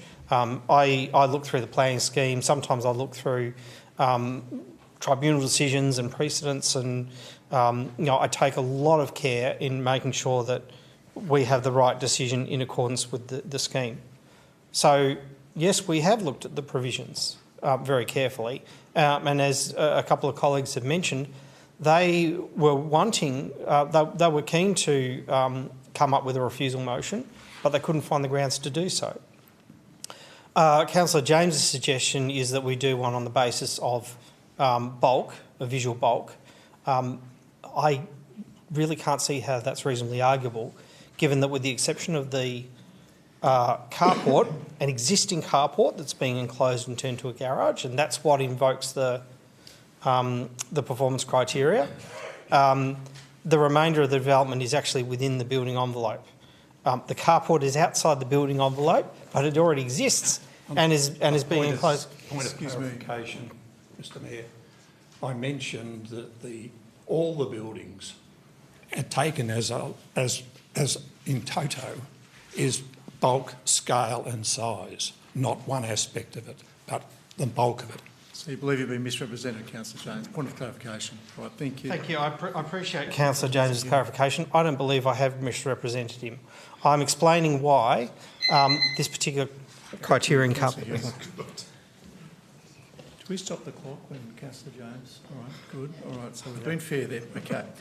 All right, well, I'll put the officer's recommendation, which is for approval, subject to conditions and advice. All those in favour? Against? So carried. Moving now on to item 7.3, which is planning application for 105 Musks Road, Sanford. Partial change of use to visitor accommodation, camping and caravan. We might just wait for our guests to depart.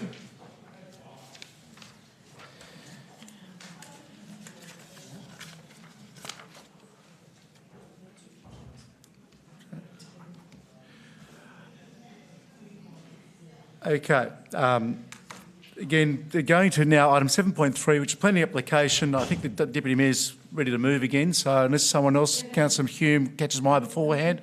Oh, Councillor Kennedy has. All right, let me just read out what we're talking about first, so please, councillors.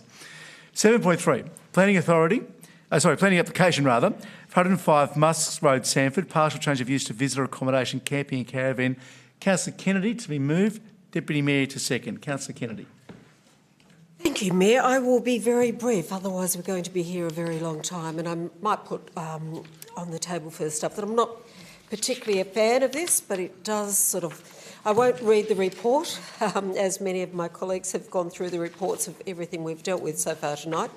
I just, looking at point 2, that the visitor accommodation must not exceed 12 guests across the sites. I hope these conditions can be enforced.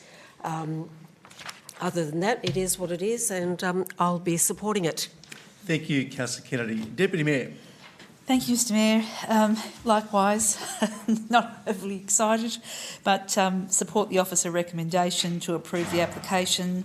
It's a small-scale, low-impact visitor accommodation use limited to 4 campsites and, as Councillor Kennedy indicated, 12 guests at any one time. So I guess it's important to keep the scale clearly in mind when we're considering the concerns that have been raised. And the application has been assessed against the rural zone provisions and relevant codes, and while it's discretionary, the officer's report clearly demonstrates that the proposal satisfies all of the applicable performance criteria.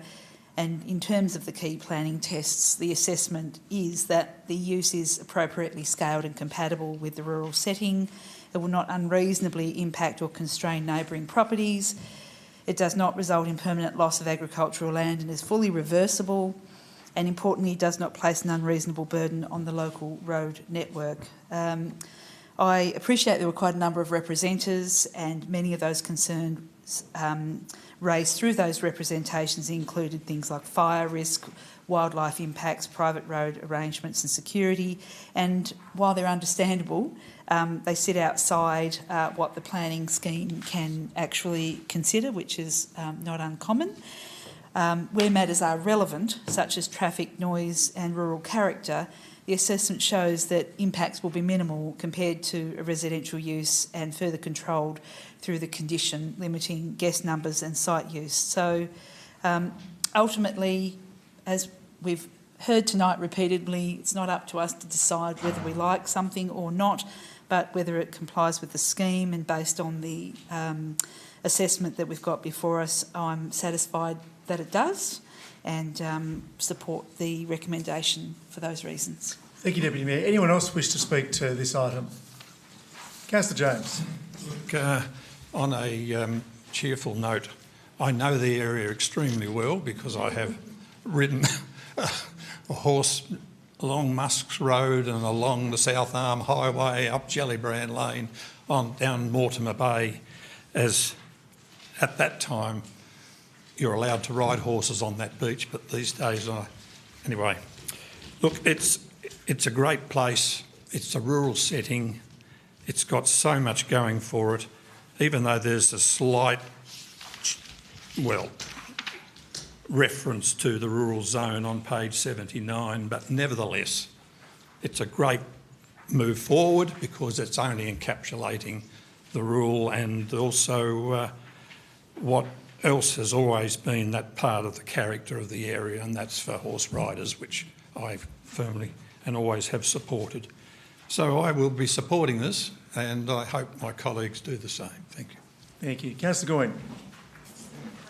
On speaking on this one, but this is the second time on the record that Councillor James has mentioned that Mortimer Bay is not for horse riding when it is one of the predominant beaches that horses do have access to.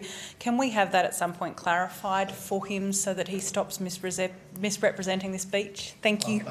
So a point of clarification there, but I think we'll move on. Thank you. Thanks very much. Anyone else wishing to make a contribution that's relevant to the matter in front of us? Councillor Mulder, please. No horses from this quarter, Mr Mayor. I support the development. I think it's a great thing to do. But my concern is, and I'm aware there's several other camping grounds, caravan parks type slotted, and my concern, as I raised at the agenda briefing, is that what have we got to stop this temporary accommodation becoming a solution to our housing crisis?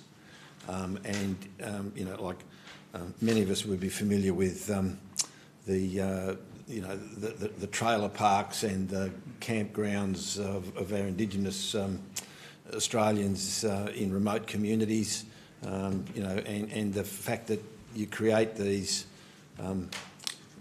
socioeconomically deprived housing areas because that's what we see. And it's not always socioeconomic deprived. I mean, look at the Richmond Caravan Park. I mean, since when did a tourist ever drive down the road, rock up and park their caravan in the Richmond Caravan Park?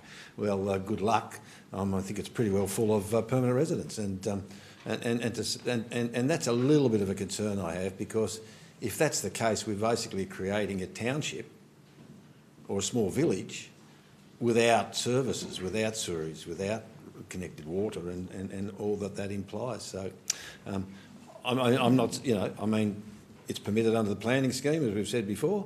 There's not much we can do about it, and I encourage tourist facilities and caravan parks. But just a note of warning that we're going to have, that we could very well come into these what the Americans call trailer parks. Thank you, Councillor Mulder. Anyone else wishing to enter the debate?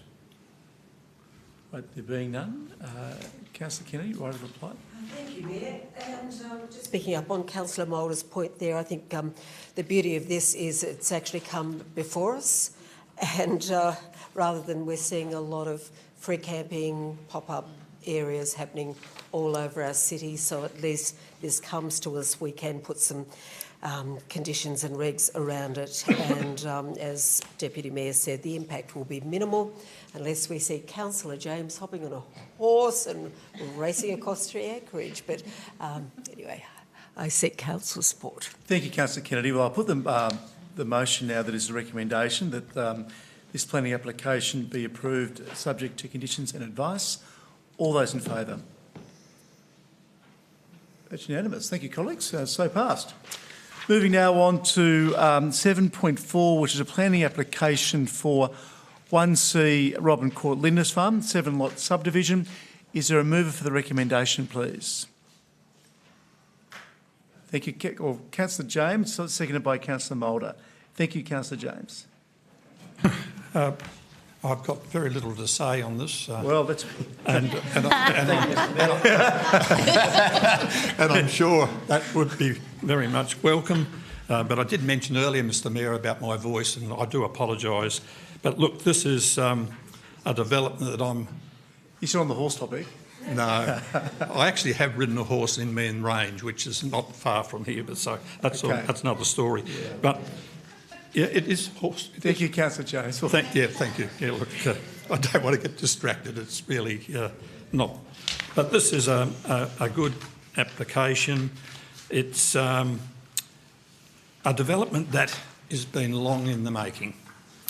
And given that council has spent a lot of money on the Begonia Gravel Road, which is a wonderful achievement, and I know the Mayor and I have had discussions about this over time, and that, I believe, has been one of the facilitators to be able to get this development up and going. So having said that, it's, I seek council support, and I can also see down the track that Lindisfarne Ridge may be on the boil, may get some legs to be able to get development into that sense. And I seek council support for this very, very worthy proposal put forward on behalf of the applicant.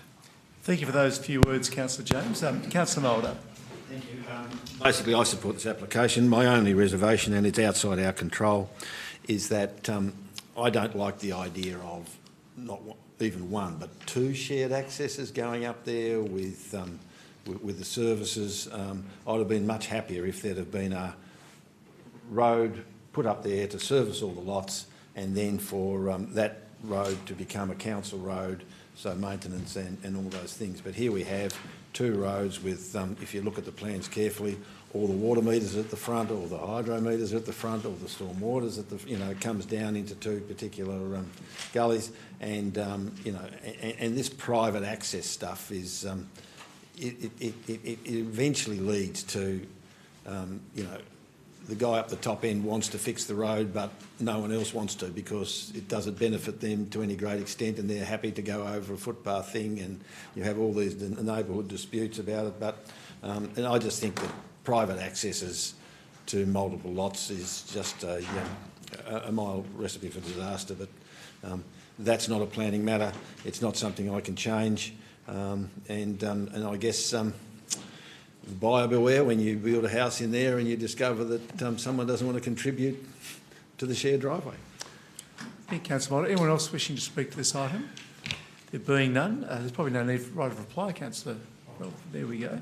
All right. So, colleagues, I'll put the motion, that is to the recommendation, that the planning application be approved subject to conditions and advice. All those in favour?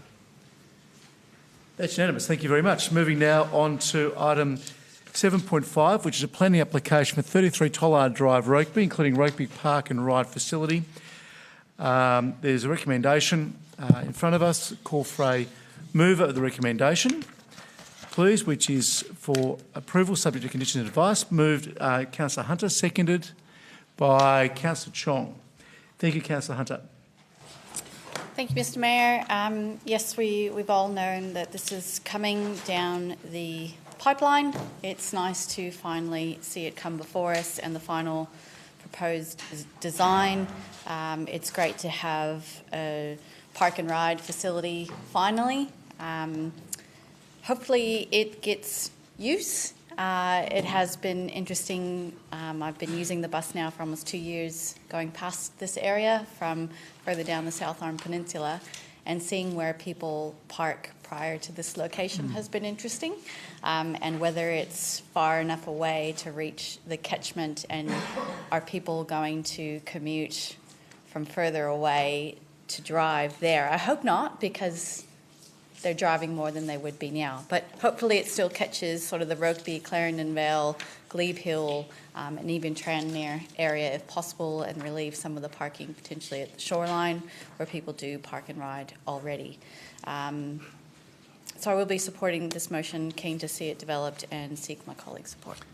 Thank you, Councillor Hunter. Councillor Chong, please. As Councillor Hunter mentions, we've known this is coming for some time, and we've talked about it on a number of occasions in workshops and other events. I grew up in a city where there was a park and ride, an established park and ride. Wonderful for traffic management going into the city. Absolutely a game changer for people driving in and parking. And I hope this facility does that as well. I seek my colleagues' support. Thank you, Councillor Chong. Councillor Hume, please. Look, anything that encourages public transport is a good thing, these park and ride facilities certainly are a bit of a game changer. But as a planning authority, we do need to look at the issues that are raised, that are invoked by the use standards, and also the issues raised by the representatives. And I just want to address a few of those. So first of all, there's the traffic along Moresby Street and Grange Road West. Representatives said that the traffic impact assessment failed to account for this. However, it was actually assessed, and what the TIA found was that those roads would have low volumes within typical residential limits, and that TIA has been considered and accepted by council's engineers. Light spill was raised, but that's actually dealt with by 26.3.1A2, and in that case the application actually complies with the acceptable solution, therefore the performance criteria don't come into play. And there were also concerns about raised about pedestrians crossing Rokeby Road, because of course as the buses come back the other way along the highway, you need to cross a fairly busy road, but this park and ride facility is on the corner of an intersection. It's a signalised intersection with pedestrian crossings, so it's expected that that's what people will use when they're taking the bus back heading eastwards. Thanks again to the planning officers who've done a very thorough job of assessing this application, and I commend the application. Thank you. Thank you, Councillor Hume. Councillor Coyne, please. Just briefly to add on to those that have already spoken, the main concern I know isn't a planning consideration, but obviously the concern of the lack of CCTV, although I believe that there is the possibility for installation. It would be nice to see some proactivity in this space, and hopefully, I hope that they don't need it, but if and when they do, I hope that they are fast in installing it. Thank you, Councillor Coyne. Anyone else wish to speak to this? Councillor Mulder, please. Thank you, Mr Mayor. I thoroughly encourage the park and ride at the top end of Tollard Drive, because as Councillor Hunter pointed out, my front yard is currently the park and ride for the shoreline, the transit centre. But I doubt that will change. My concern here is that the traffic management arrangements on this side of the road, where it was originally going to be on the other side of the road, that the traffic management arrangements here, as Councillor Hume pointed out, the West Grange Road, but you've also got Moresby Street. And what's worse, I guess the main outlet in this area will be through Tollard Drive, especially given that state growth, when the Skylines development goes up, that they're not going to use Drewfy Point Road, which everyone thought they were going to use, but they're going to use Tollard Drive, a most unsuitable road. a most unsuitable road to act as an arterial road. Curves, crests, multiple private entrances, lots of pedestrian traffic, and it's just unsuited. And now what we're going to do is we're going to put a high density, and you can say, oh yes, the traffic movements per day will be moderate for a residential area, but they're all at peaks and troughs as the buses come and go. And then you've got this exit onto Tollard Drive, sandwiched between the South Arm Highway and Ploughman's Drive, Ploughman's Road. And Ploughman's Road, if we all recall, the subdivision plans, is going to be another road, basically paralleling Tollard Drive, coming onto Ploughman's Road.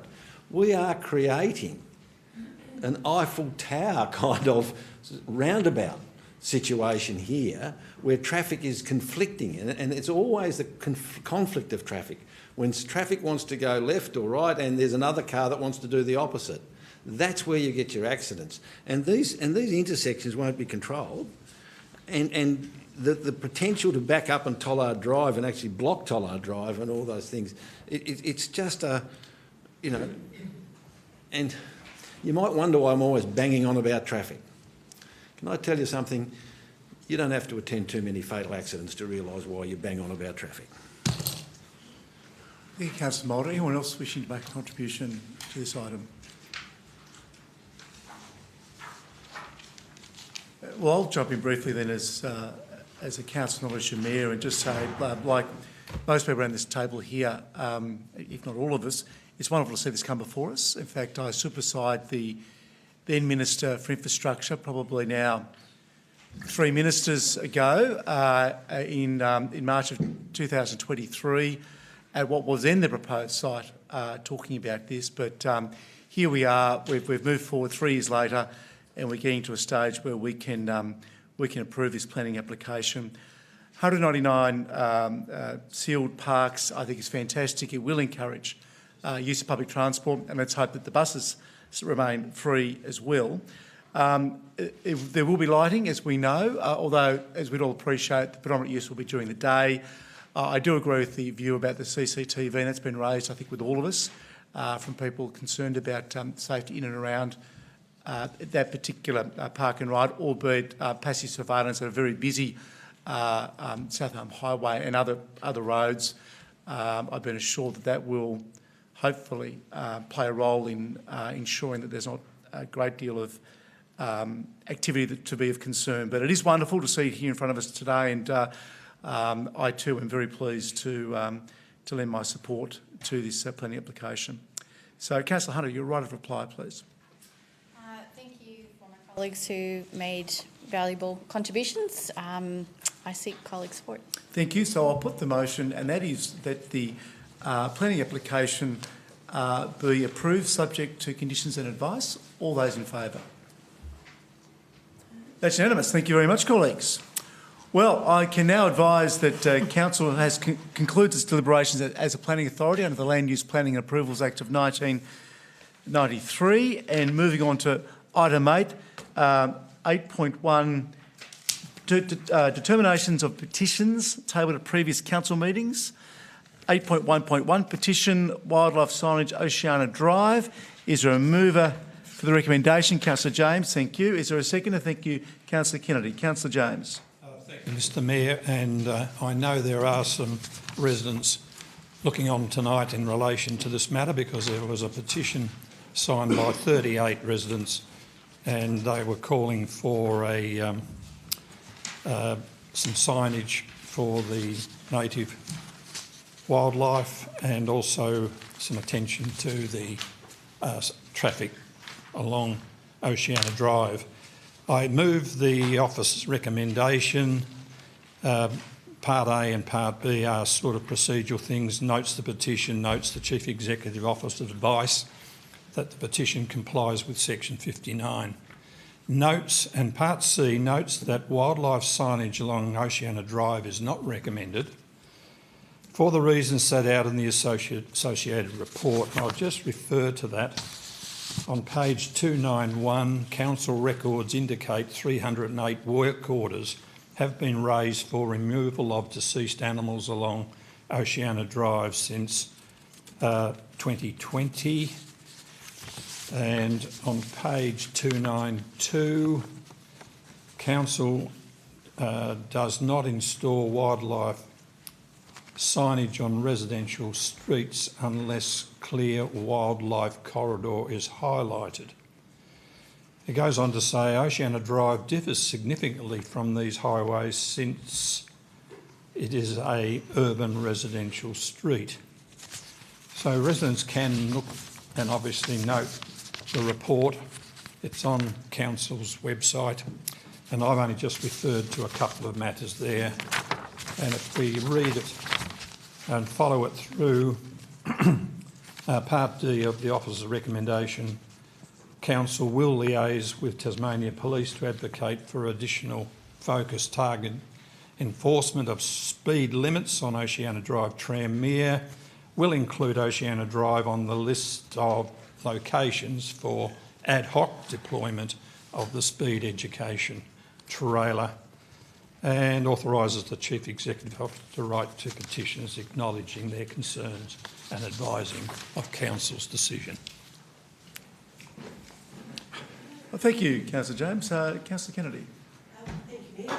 Just seconding, noting the petition, but it has also made me think about the amount. This seems to be something that's increasing right across our city, and I think the educational factor is huge.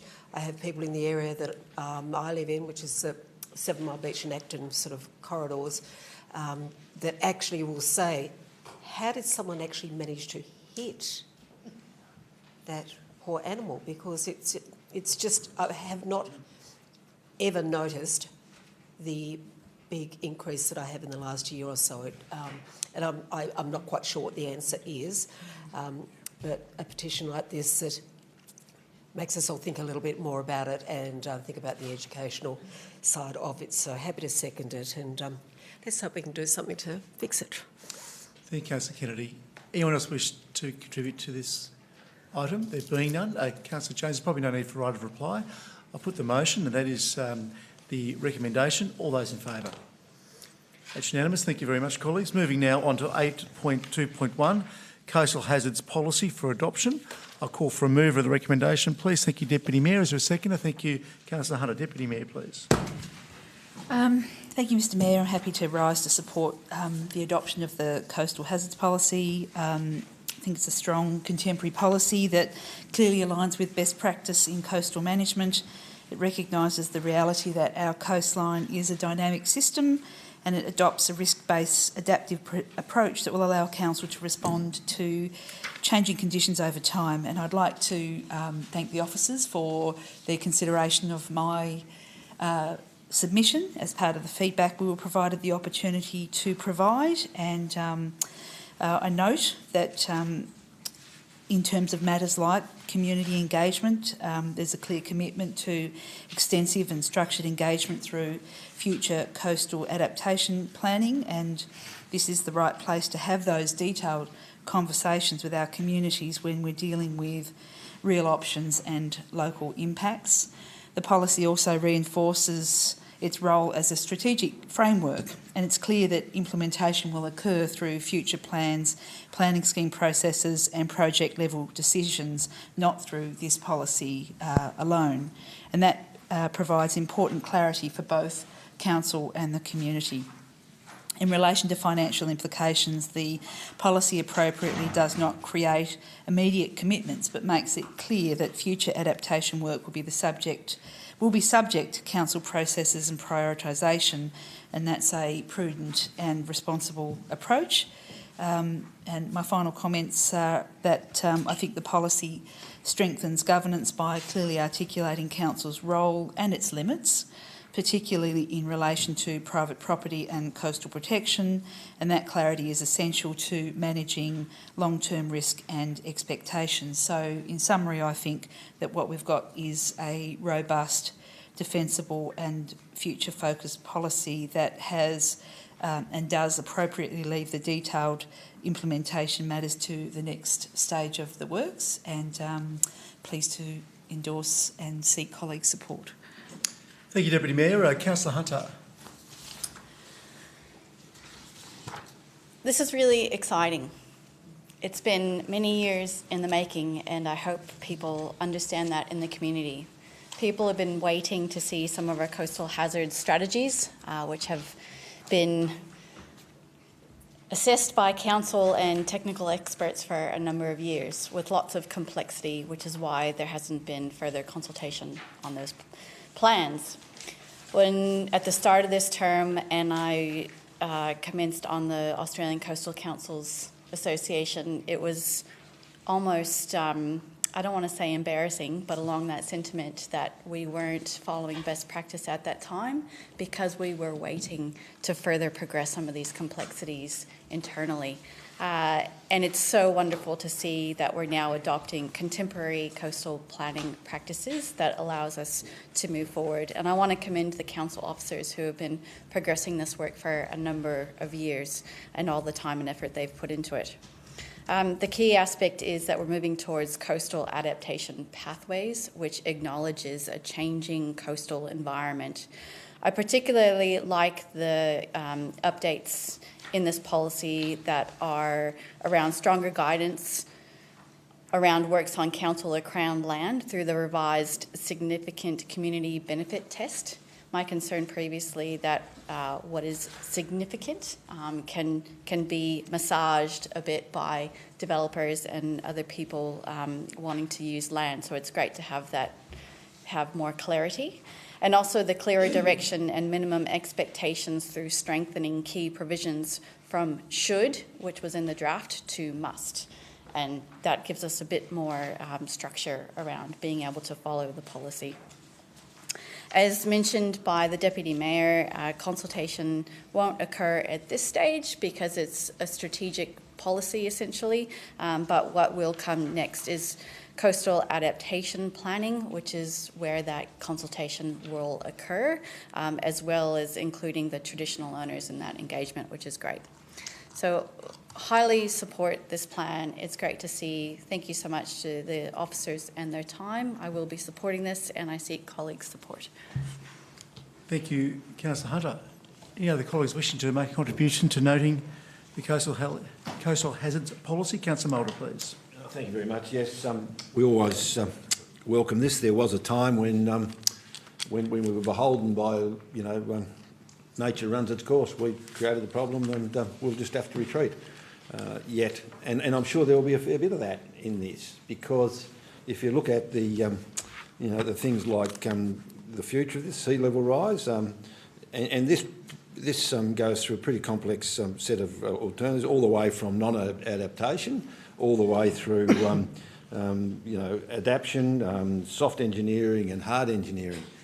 And as Councillor Hunter points out, it's wonderful to have these great visions and programs, and you couldn't possibly approach this without having a meaningful strategy. But the crunch will really come when we decide we're going to let the people of Cremorne drown, but we're going to rescue the people of Lauderdale, or vice versa. There will be a lot of, where we have a look at it, and the scale of the problem will just require us to say, well, we don't have the capacity to do all of it. But there is some relief on the way. On the Australian Coastal Councils Association, they're now working with the federal government, who have actually set up a national approach to this. But London to a brick, they won't be enough to do all the work that's required. So the crunch with this will really come with working out exactly what we're going to do and where. And that will be a real little tussle, I would think. If you see the people who are living in some of these areas where some of the roads and the streets are it's just not possible to build them unless we do something, hard engineering or soft engineering, on the foreshore to protect these roads. And the one that comes to mind is we're busy talking about Pipe Clay Lagoon in Cremorne, and you're looking at there and we're going to give people access to the spit by, putting a bit of a retaining wall up near the sand dunes. Well, we're still not going to be giving people vehicle access to their properties, and there'll be a lot of pressure comes on to say, well, why don't you build a bit of hard engineering out onto the beach and provide a roadway to those particular residents? So there's a lot of angst and a lot of hard work to go here. Fortunately, the City of Clarence won't have the same problems that some in New South Wales have or in Queensland have, where they've built very tall mansions on cliff tops which are being undermined. So hopefully that won't befall us. But no, it's a good starting point. Thank you, Councillor Moulder. Any other colleagues wishing to make a contribution? There being none, Deputy Mayor, probably no need for a right of reply. Yeah. All right. So I'll put the recommendation, that is that Council adopts the Coastal Hazards Policy. All those in favour? That's unanimous. Thank you very much, colleagues. Moving now on to, there is nothing under financial management. Moving on to governance, 8.4.1, which is the quarterly report to the 31st of March 2026. My call for a mover, please. Thank you, Councillor Chong. Is there a seconder? That'll be accepted. Deputy Mayor, thank you. Councillor Chong, thank you. Thank you, Mr Mayor. Can I start by thanking the staff for what is, as always, a really well put together, well thought out, well researched document that gives a lot of information for us and our community. I guess there are a couple of things I just want to highlight that I read and thought, how wonderful. I really liked the Supporting Local Futures initiative, working with some of our young people to help them think about what careers they might like, and getting some relevant experience in those. What a great idea. I was really impressed by the increasing, I think, number of responses to our community engagement. It's something I know our staff work really well, really hard on, and it's good to see that actually we're getting consistent responses to the engagement that's done. And dear to my heart, the Clarence Jazz Festival, a really engaging and professional series of events. And it was great to see that it's estimated that it generated over $1.4 million into our economy. That's a really great outcome. So with those few highlights from me, I commend the report to my colleagues. Thank you, Councillor Chong. Deputy Mayor, thank you. Yes, thank you, Mr Mayor. These reports are an opportunity to take a breath and reflect at times, and I find the way they're laid out is particularly helpful. This report, I think, reflects that Council's performing strongly, planning carefully and delivering all sorts of things for our community. And, of course, it discusses the new strategic plan that's been adopted and what a significant milestone that is in setting a clear vision for Clarence, focused on sustainable growth, strong community connection and wellbeing. And I think it gives both Council and our community confidence in the direction that we're attempting to forge ahead with. In terms of delivery, Council's got many projects either ongoing and in progress, which speaks to the commitment and capability of our organisation. I would, however, like to see the development of implementation plans attached to some of our master planning processes, and this is something I've already raised informally, and I look forward to the prospect of having further discussions on that subject. Financially, we're in a very sound position with our operating surplus ahead of budget in the report, and our assets continuing to grow. So I think we've seen, as Councillor Chong has said, in the cultural side, the Jazz Festival being another standout, generating around $1.4 million in economic activity. We've seen the Waverley Flora Management Park plan referenced, and of course, things are not without challenges. But I think the report reinforces the importance of prioritising resourcing and realistic delivery timeframes as we move forward. So overall, I think it's a very positive and credible report, and I thank the staff for, as always, putting it together, and it demonstrates generally sound financial management, strong governance and meaningful outcomes for our community. So I look forward to building on the momentum as we do, as we move forward to the next quarter. Seek colleague support. Thank you, Deputy Mayor. Councillor James. Thank you, Mr Mayor. Just a couple of matters. On page 7, the Rosny Hill development. It's quite precise or concise, but my question is, has an extension of time been granted? Yeah. Thank you. You assume you're talking about the sublease negotiations? The Rosny Hill development. Rosny Hill is recognised for significant nature, etc., etc. But and the status is the sublease negotiations ongoing, and we understand that. But my question is, has there been an extension of time for this proposal to be considered? Sure. Yeah, later. Thank you, Mayor. I think you, Councillor James, are referring to the development application or the development approval. I might just refer that to Mr Maher. Thank you, Mr Maher. Through you, Mayor. Thank you, Councillor James, for the question. So approval was originally granted on 22nd of January 2020. That was subject to an appeal, which was determined on the 11th of January 2021. An extension of time was granted in February 2023, which took the matter to the 11th of January 2025. A further extension of time was granted in January 2025, which takes the matter to the 11th of January 2027. The only possible extension from there is if the matter is shown to be technically complex and therefore warrant an extension under Section 53(5)(d) of the Land Use Planning Approvals Act. As such, there has been no request for extension under that provision at this stage. Thank you, Mr Maher. Councillor James. Another matter which I just seek clarification on page 8, the Bayview Secondary College Master Plan. Under comment, it refers to, amongst other things, I quote, currently advocating for federal funding to deliver the project.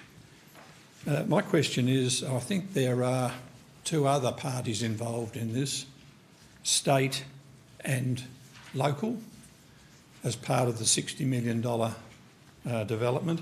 So have they dropped out and we're now relying on federal funding only to pursue this? Well, no. I mean, there's $8 million that's been committed by the state government.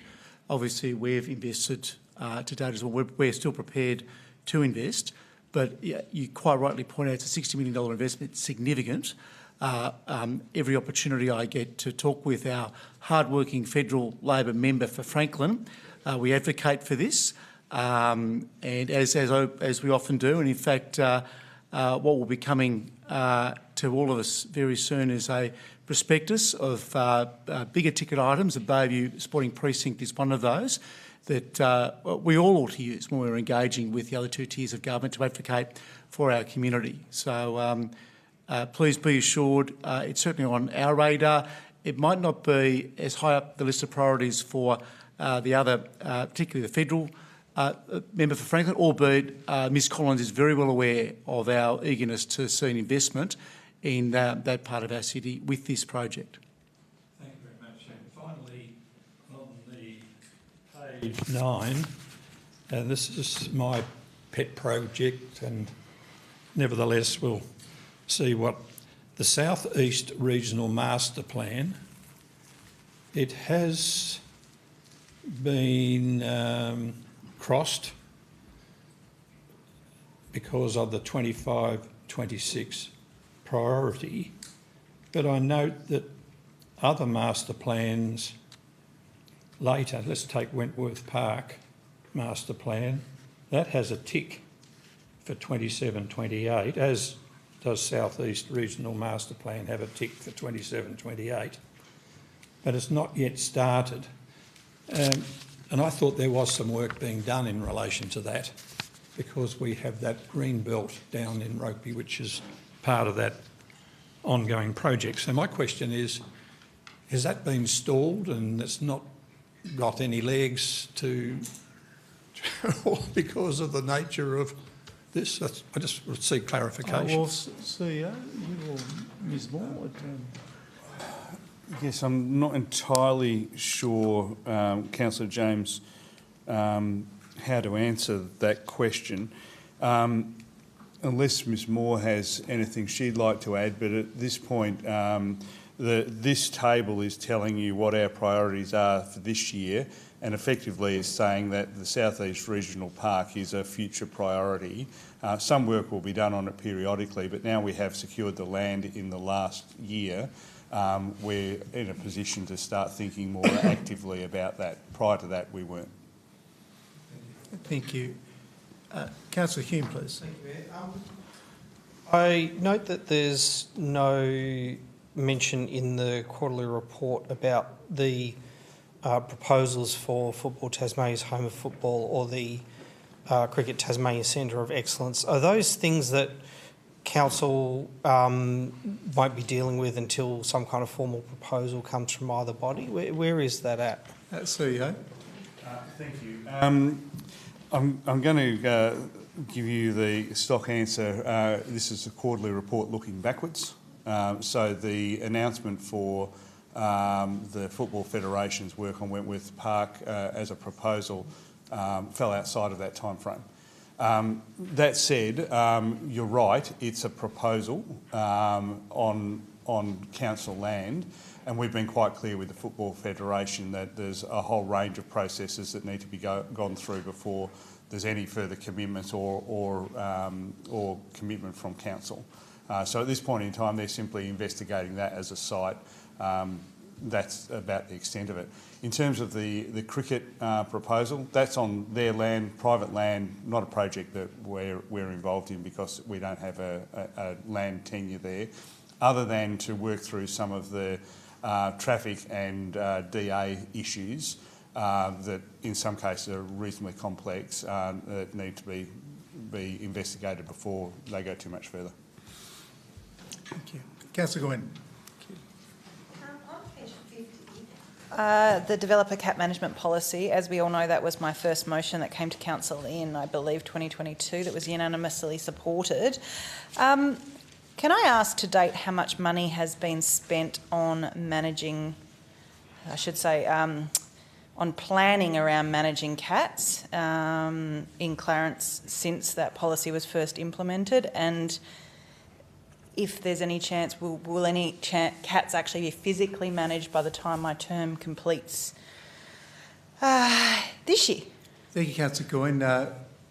Mr Brennan, are you able to come to the microphone, please? And take that on notice. I'm not clear exactly on. Councillor Gwynn, thank you, Mr Brennan. Thank you. On the same page, we are discussing the review of the dog management policy. I haven't noted anywhere else in the quarterly report. I believe that discussions are ongoing with the Dogs Home of Tasmania to do with their, I'm not quite sure the correct term, the payments that they receive from council.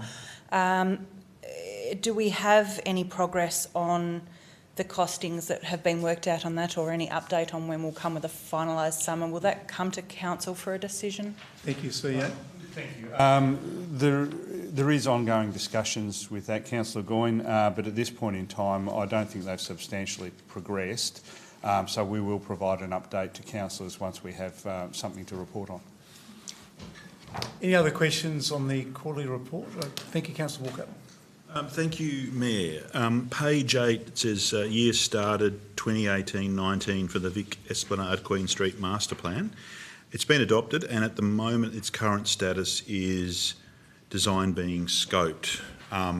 Is there any, can I get any sort of timelines on when that scoping is likely to be completed and what that next stage would be? Thank you. Ms Moore, please. Through you, Mayor. I probably don't have a lot of detail around that. We are working through the process of detailing the scope. We have a consultant project manager engaged on particular aspects of that stage 1 design. It is just a matter of the prioritisation of workload for those people at the moment. So probably I don't have a definitive answer. I've probably waffled, and I'll have to probably take it on notice to give you a definitive answer. Sorry. Thank you. Don't worry, waffling never occurs in this place, but thank you. Okay. Councillor Walker. The next bit, I guess, I think the wording sounds a little interesting, and with this point on page, I think it is page 14. I think it's just the wording more than anything. Page 14, it says delivery of grants program for artists or creative professionals to establish their practice and work in Clarence.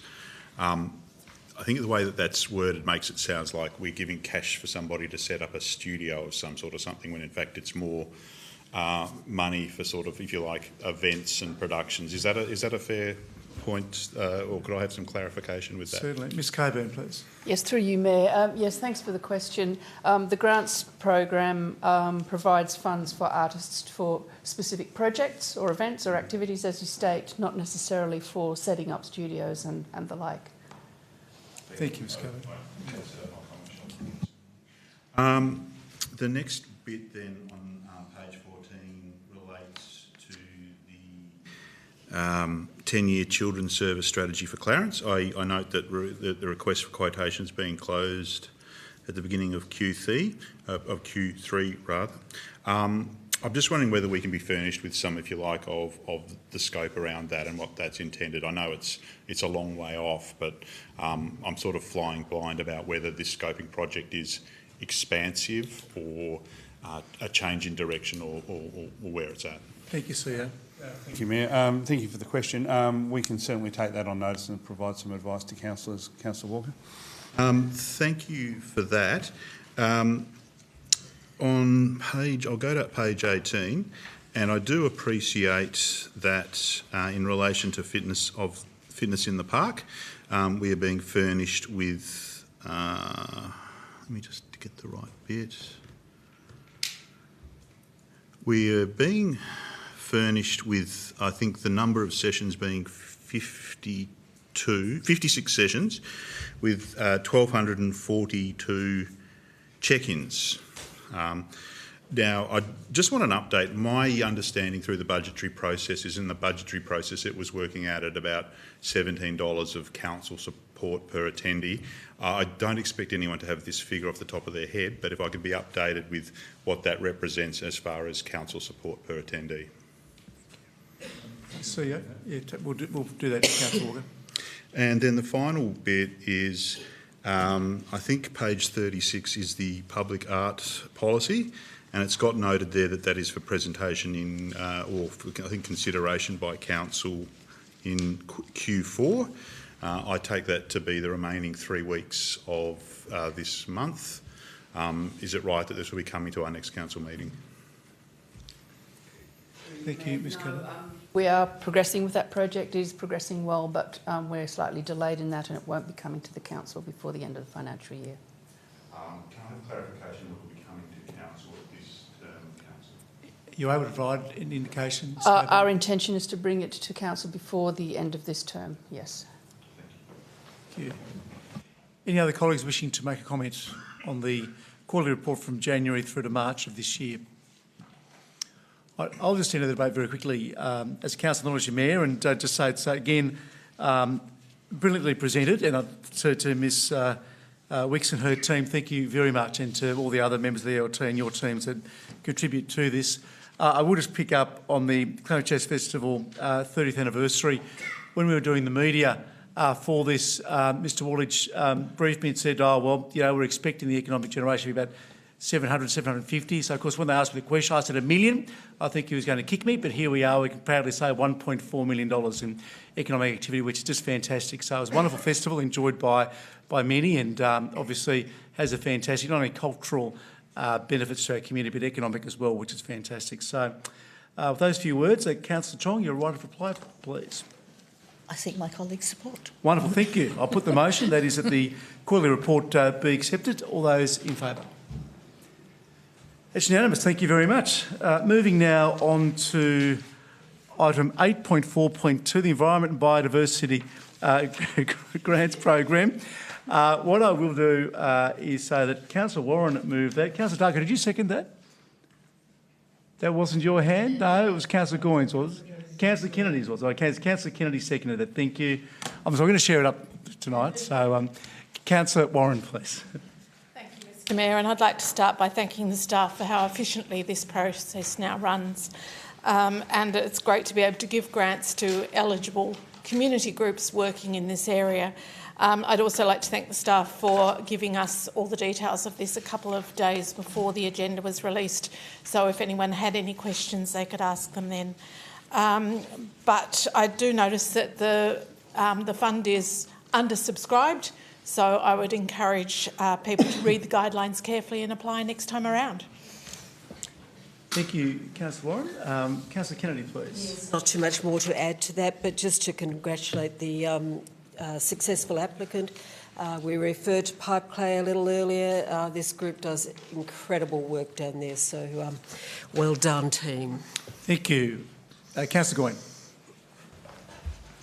I also wanted to commend the Pipe Clay group on the incredible work that they do, and Jodie in particular has worked long and hard, and my association with her goes back decades, and we share a passion for our environment. And also the failed applicant does incredible work within our community, and I hope they come back with an application that suits this grants program to continue the ongoing work they're doing in our community. Thank you, Councillor Goyne. Being no other speakers to this, probably no need for a right of reply. Councillor Warren, thank you. I'll put the motion. Those in favour? That's unanimous. Thank you very much, colleagues. Moving now on to 8.4.3, Code of Conduct Determination Report, Councillor Ritchie versus Councillor Mulder. The recommendation is that we receive and note the Code of Conduct Determination Report attached to the associated report as Attachment 1, being moved by the Deputy Mayor. Is there a second? Seconded by Councillor Goyne. Deputy Mayor. Thank you, Mr Mayor. I rise and acknowledge the findings of the Code of Conduct panel. For me, this process has never been about personalities. It's always been about standards and the conduct we accept in this chamber and in the community. The panel has found, and I'm not going to go through all the minutiae, but they've found there was a pattern of behaviour that amounted to bullying and harassment, conduct that caused offence, embarrassment and unfair treatment, and that it went beyond what could reasonably be dismissed as political debate. These findings matter because while robust discussion is part of our role, personal attacks, public undermining and behaviour that diminishes others is not. Now, while I'm not going to, I want to be really clear, I'm not going to connect my next comments to this report. I wanted to share some things with councillors this evening that are part of my personal experience since being elected to this council. Point of order, Councillor Jones. It is whatever her personal views of other matters, this is directly in response to the motion that's before the chair to receive the report, and I suggest that we don't need There's to no go point of order, Councillor James. Thank you, Councillor Deputy Mayor. Thank you. Since being elected to this council, I've been subjected to some heinous events. Those events have included homemade bombs being thrown through the windows of my property on 2 separate occasions, windows smashed in, my house set on fire while one of my children was inside, and of course people I work with outside of this place being provided with political material, nothing to do with my job outside of this place. So, you know, these things matter. The way we treat each other matters. These are deeply serious incidents. And of course, I'm not going to talk much more about them because they're subject to ongoing police investigations. But I raise them because the point is that the tone, the language and the conduct matters, because when public discourse becomes personal and targeted, it contributes to the way the broader community thinks about us. And it's not healthy and it's not safe. And I think talking about being kind isn't always what I see happening in this place. So, you know, the findings before us today confirm that there were a sequence of incident standards and standards within this council that were not met. It wasn't a single lapse. It was repeated conduct across public meetings and forums, communications about the panel, that the panel has found amounted to bullying and harassment. But more importantly, it's about the culture that we uphold. It's about the ability of councillors to work collaboratively. It focuses away from the community and onto personal defence, and it risks signalling to staff, to future candidates and to the public that such behaviour is an inevitable or acceptable part of local government. Well, I'm here to say it isn't, and we must ensure that disagreements never become disrespect and that political differences don't turn into personal attacks. And I hope that I never have to find myself here again, or that any other person does. And we all remain committed to working constructively, professionally and respectfully with councillors in a way that reflects the standards expected of us. Thank you. Thank you, Deputy Mayor. Councillor Goyne. Mr Mayor and fellow councillors, I rise today to speak about leadership, about the kind of leadership that strengthens institutions rather than diminishes them. As a new councillor, I came into this role with enthusiasm, but also with humility. I knew I had so much to learn, and I still do, about governance, about responsibility, and about how to serve our community well. From my first days on council, the Deputy Mayor has been a mentor. She has demonstrated principled leadership and helped me grow in this role. The Deputy Mayor is quite simply the hardest working person I know. She prepares meticulously. She follows issues through when others might move on. She gives her time generously to residents, to colleagues and to this council, often without recognition, and her commitment to this community is tireless and unmatched. She leads with care and respect. She listens.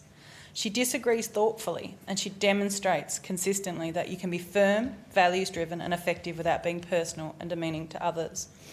For this reason, reading the Code of Conduct Determination report was very concerning. It confirmed that the Deputy Mayor was subjected to conduct that crossed the line from robust political disagreement into behaviour that was found to be unfair, offensive and harassing. I am concerned not only for the Deputy Mayor as an individual, but for what it means for this council if such behaviour is minimised, normalised or explained away as just politics. The findings matter because they speak to a pattern, not a moment. And patterns of personal attack, particularly when directed at those who lead with integrity, must be resisted, not quietly tolerated, not excused as personality or style, but named for what they are. On top of this, listening to the Deputy Mayor's accounts of this despicable, violent criminal offences directed at her and her family, it makes me feel both angry and sad and leaves me with a sense of amazement that she even shows up in this place. What I have witnessed instead from our Deputy Mayor is resilience without bitterness, dignity without defensiveness and leadership without retaliation. She has continued to work for our residents, for our council and for good governance, even when doing so and when she would have been profoundly discouraging. That resilience and dedication speaks volumes about the person that she is. But we also have a responsibility to acknowledge and support those who met unacceptable challenges when exercising their roles. If we do not take such findings seriously, we risk creating an environment where persistence, preparation and principled leadership are met with hostility rather than respect. That is not the culture our community expects from us, and it is not the culture that encourages good people to serve in this public life. As councillors, we have a responsibility not just to comply with the codes and standards, but to actively uphold the values behind them. We have a responsibility to ensure that behaviour which undermines confidence, wellbeing and respect in this chamber is not treated as harmless or inevitable. Clarence is better served because we are lucky enough to have our Deputy Mayor as part of this council, and we're all stronger when leadership like hers is recognised, protected and valued. Unacceptable behaviour does more than affect the individual target. It diminishes trust in this chamber. It discourages participation. It places an unfair emotional and professional burden on those who are simply trying to do their job with integrity. I thank our Deputy Mayor for her courage and willingness to lead the way. She deserves better, and so does our community. I hope as council we can strive to meet these expectations. Thank you, Councillor Goyne. Does anyone else wish to enter the debate at this point? Noting that the recommendation before us is that we receive and note the Code of Conduct Determination report. So, Councillor Hunter, are you wishing to make a contribution? Thank you. Look, this is the awkward part of the evening. Let's just put it out there.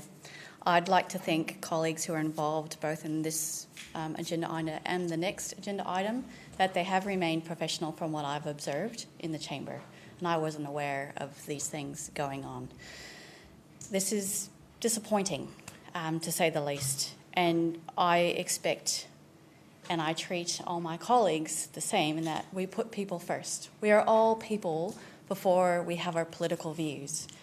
And I would expect that anyone who is having a concern or is feeling unsafe in the community could call on me, even though we might not agree about something, and I would be able to provide support in whatever way. And there are members around this room that have done that for me on multiple occasions. And I value that. And I would think that that's how we would operate. And that was my expectation coming into this. It hasn't been the case necessarily, which is disappointing. And I think that's what these two agenda items are reflecting. I wasn't planning to speak to this tonight. I didn't write a speech or anything. But something happened on the weekend that coincided with reading the agenda. And I was talking to my soon-to-be 12-year-old daughter, who's in grade 6. And she had a friend there sitting in the back seat of the car. First thing her friend says is, "Oh, have you heard about the drama between so-and-so in school?" And I just quietly listen. And of course, there's one girl who's been bullying multiple people in the grade for many years. And I can't help myself but pipe in and just say, "Why doesn't someone put her in her place?" And they said, "Because she's the cool kid." And you don't want to upset the cool kid, even though 95% of the school don't like her. And I said, yes, but you've got to understand that it's a place and time, and you've got to be the bigger person, and it doesn't matter at the end of the day. It's not okay behaviour. And they said, yes, but you're an adult. And I said, yes, but I have the lens where I can look back and see the impact it will have, and that it's minimal, and that it's not okay. But then I realised, after reading the agenda, gosh, we just carry those same behaviours into adulthood, don't we? And what can I be doing better? What can we all be doing better to take that advice that we would give our younger selves? I don't have the answer. That's the hard bit. But all we can do is try to show up and be kind to each other and see each other as people first and support one another. I hope we can continue the rest of the term in that way, in that culture. But again, I do want to recognise those involved in these two agenda items that, from my perspective, I didn't know this was really going on, so there has been professionalism. You haven't drawn other people into it, so thank you. Councillor Hunter, anyone else wish to talk to this motion? Councillor Jones. Thank you. I will speak to what is before the Chair, that the Council receives and notes the Code of Conduct Determination report attached to the associate report as Attachment 1. I will not be speaking either in for or against any of what has happened, merely as in customary and practice, as we've done in the past, we usually just receive the report. We don't usually debate it. That I may be wrong there, but at the end of the day, I will support the recommendation and what is included in the report that the Code of Conduct panel has investigated and made its decision. Thank you, Councillor James. Anyone else wish to speak to this item? Councillor Mulder. Thank you, Mr Mayor. And I too note and accept the determination of the panel.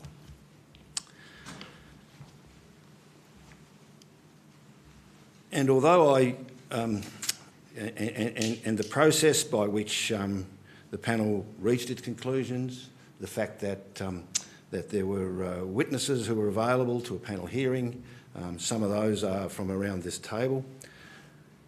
And I'd like to say that nowhere in there is it suggested that any of my actions, and I admit them, I never disputed that I said the things that I was alleged to have said. I never disputed the fact that these things.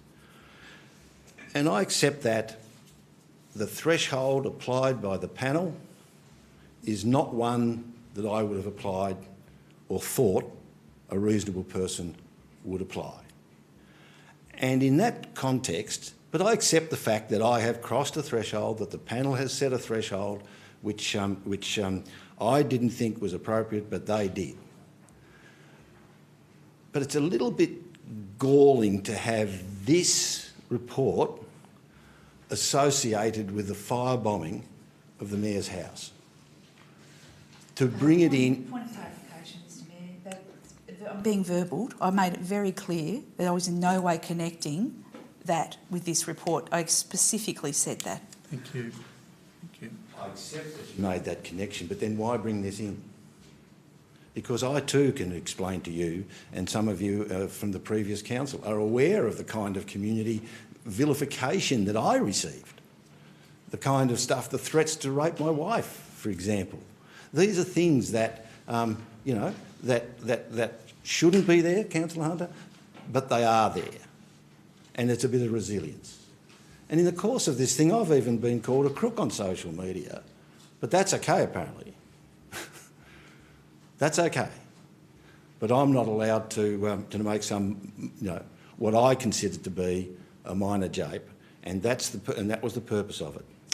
You may note that the panel's determination is so severe that I have not even been asked to apologise for those remarks. And I haven't been, and all I've been doing is reprimanded.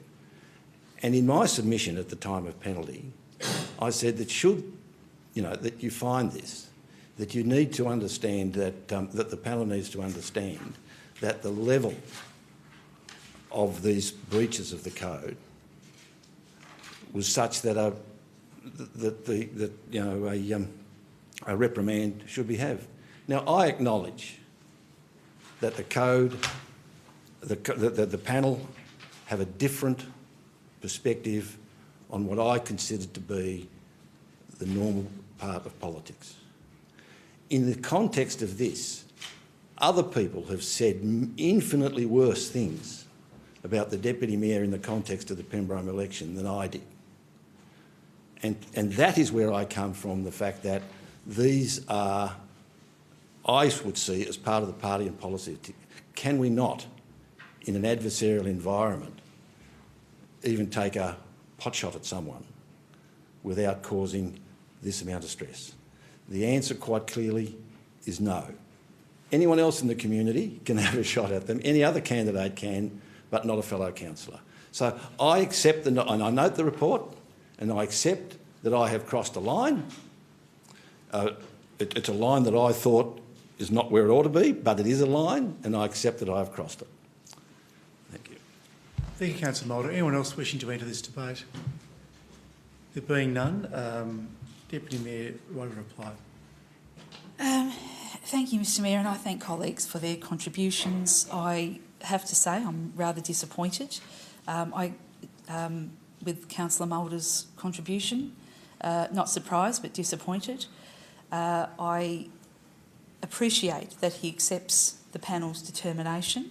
I again reiterate, my contribution was aimed to widen this issue about the attacks that happen to people outside of this place, not necessarily anything connected to councillors, council staff or anything else, and that modelling the type of behaviour that we want people to direct to us from a community perspective is the point that I was making, that I'm sure all of us have been subjected to unpleasant things, and certainly no intention to suggest otherwise. And it's not a matter of trying to say who's been abused the worst.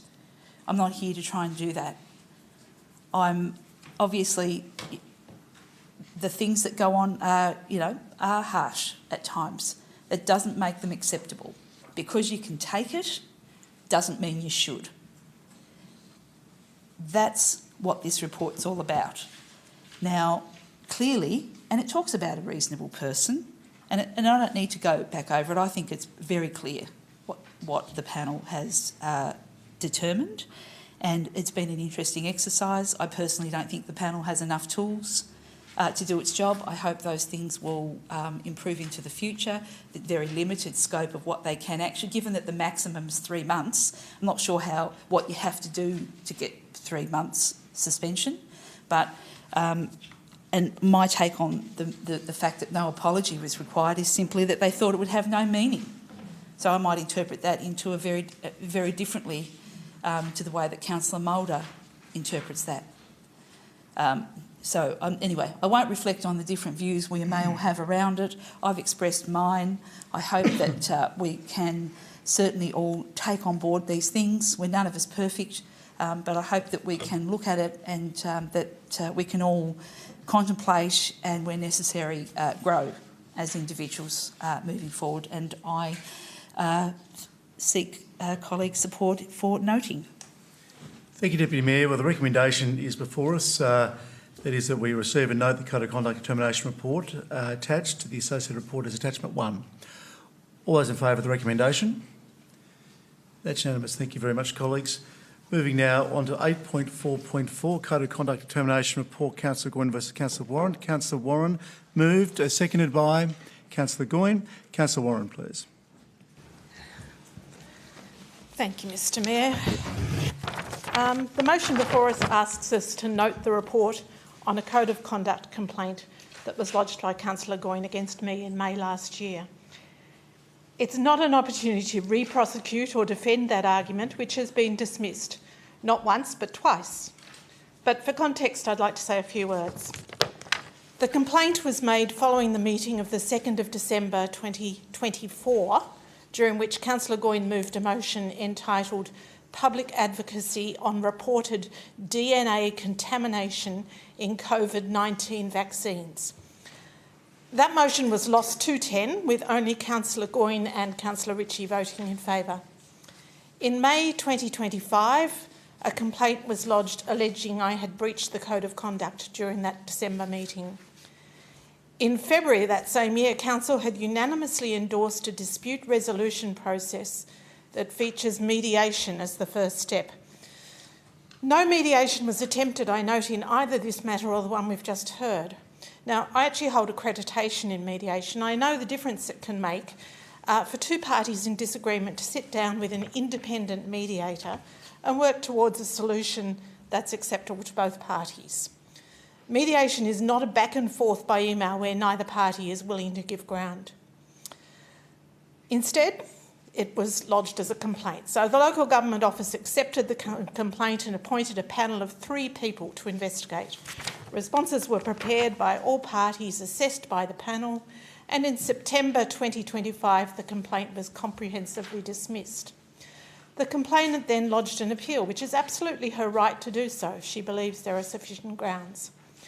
It's important to note that the only grounds under which a decision of the Code of Conduct panel can be appealed is a failure of natural justice.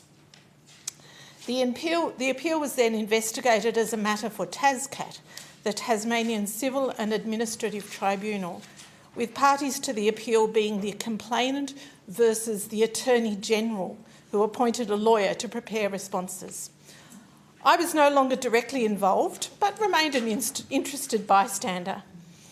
In May of this year, 18 months after the incident, TASCAT dismissed the appeal with the following statement appearing in the report. Having considered all of the material before the tribunal, I am satisfied that the applicant's application for review is misconceived or lacking in substance and should be dismissed pursuant to Section 89, Part 1 of the TASCAT Act.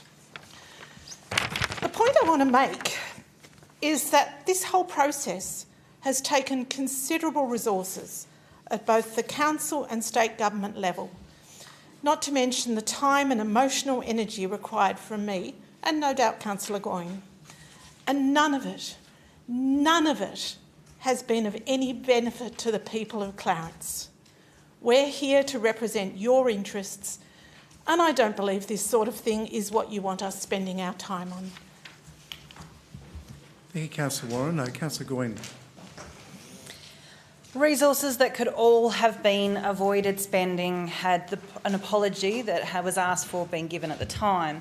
And I rise to speak in the Code of Conduct panel determination. And let me begin by saying this clearly, this was never about me.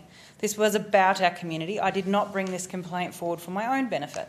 I brought it to uphold something much more important, the right of our community to participate in this chamber without being labelled, dismissed or demeaned by those they have elected to represent them. At the heart of my complaint was a very simple and very clear fact. Councillor Warren, in her own words, in writing, acknowledged that when she was asked in the foyer who the group was, she responded, "Just anti-vaxxers." This was not disputed, this was not speculation, this was an admission. And yet, despite this being the central issue of my complaint, and despite the panel acknowledging it was the basis of my complaint, it was never addressed in the determination. No finding, no reasoning, no conclusion about whether the conduct met the standard accepted under the Code. Instead, the focus shifted almost entirely to what was said inside these chambers.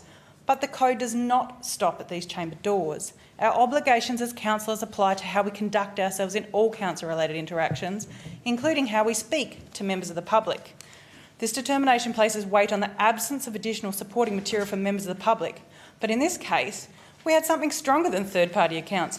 We had a direct acknowledgement from the councillor herself. That should have been sufficient evidence.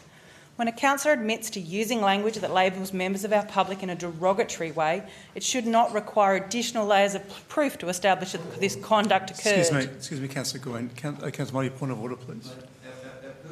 Note the report, not re-investigate the incident. Councillor Motti, we did provide a lot of latitude in the previous matter. You do raise a good point, however, but I will allow Councillor Goyne to finish up soon, please. The issue was not about whether it happened, it was an issue as to whether it met the standard required by the code. The panel accepted that terms like lizard people, flat earthers and anti-vaxxers were used in the course of debate. The panel also acknowledged that Councillor Warren could have made her point differently and believes Councillor Warren used these terms with the intention of provoking a reaction. Yet it still found no breach. In my view, that interpretation sets the bar too low.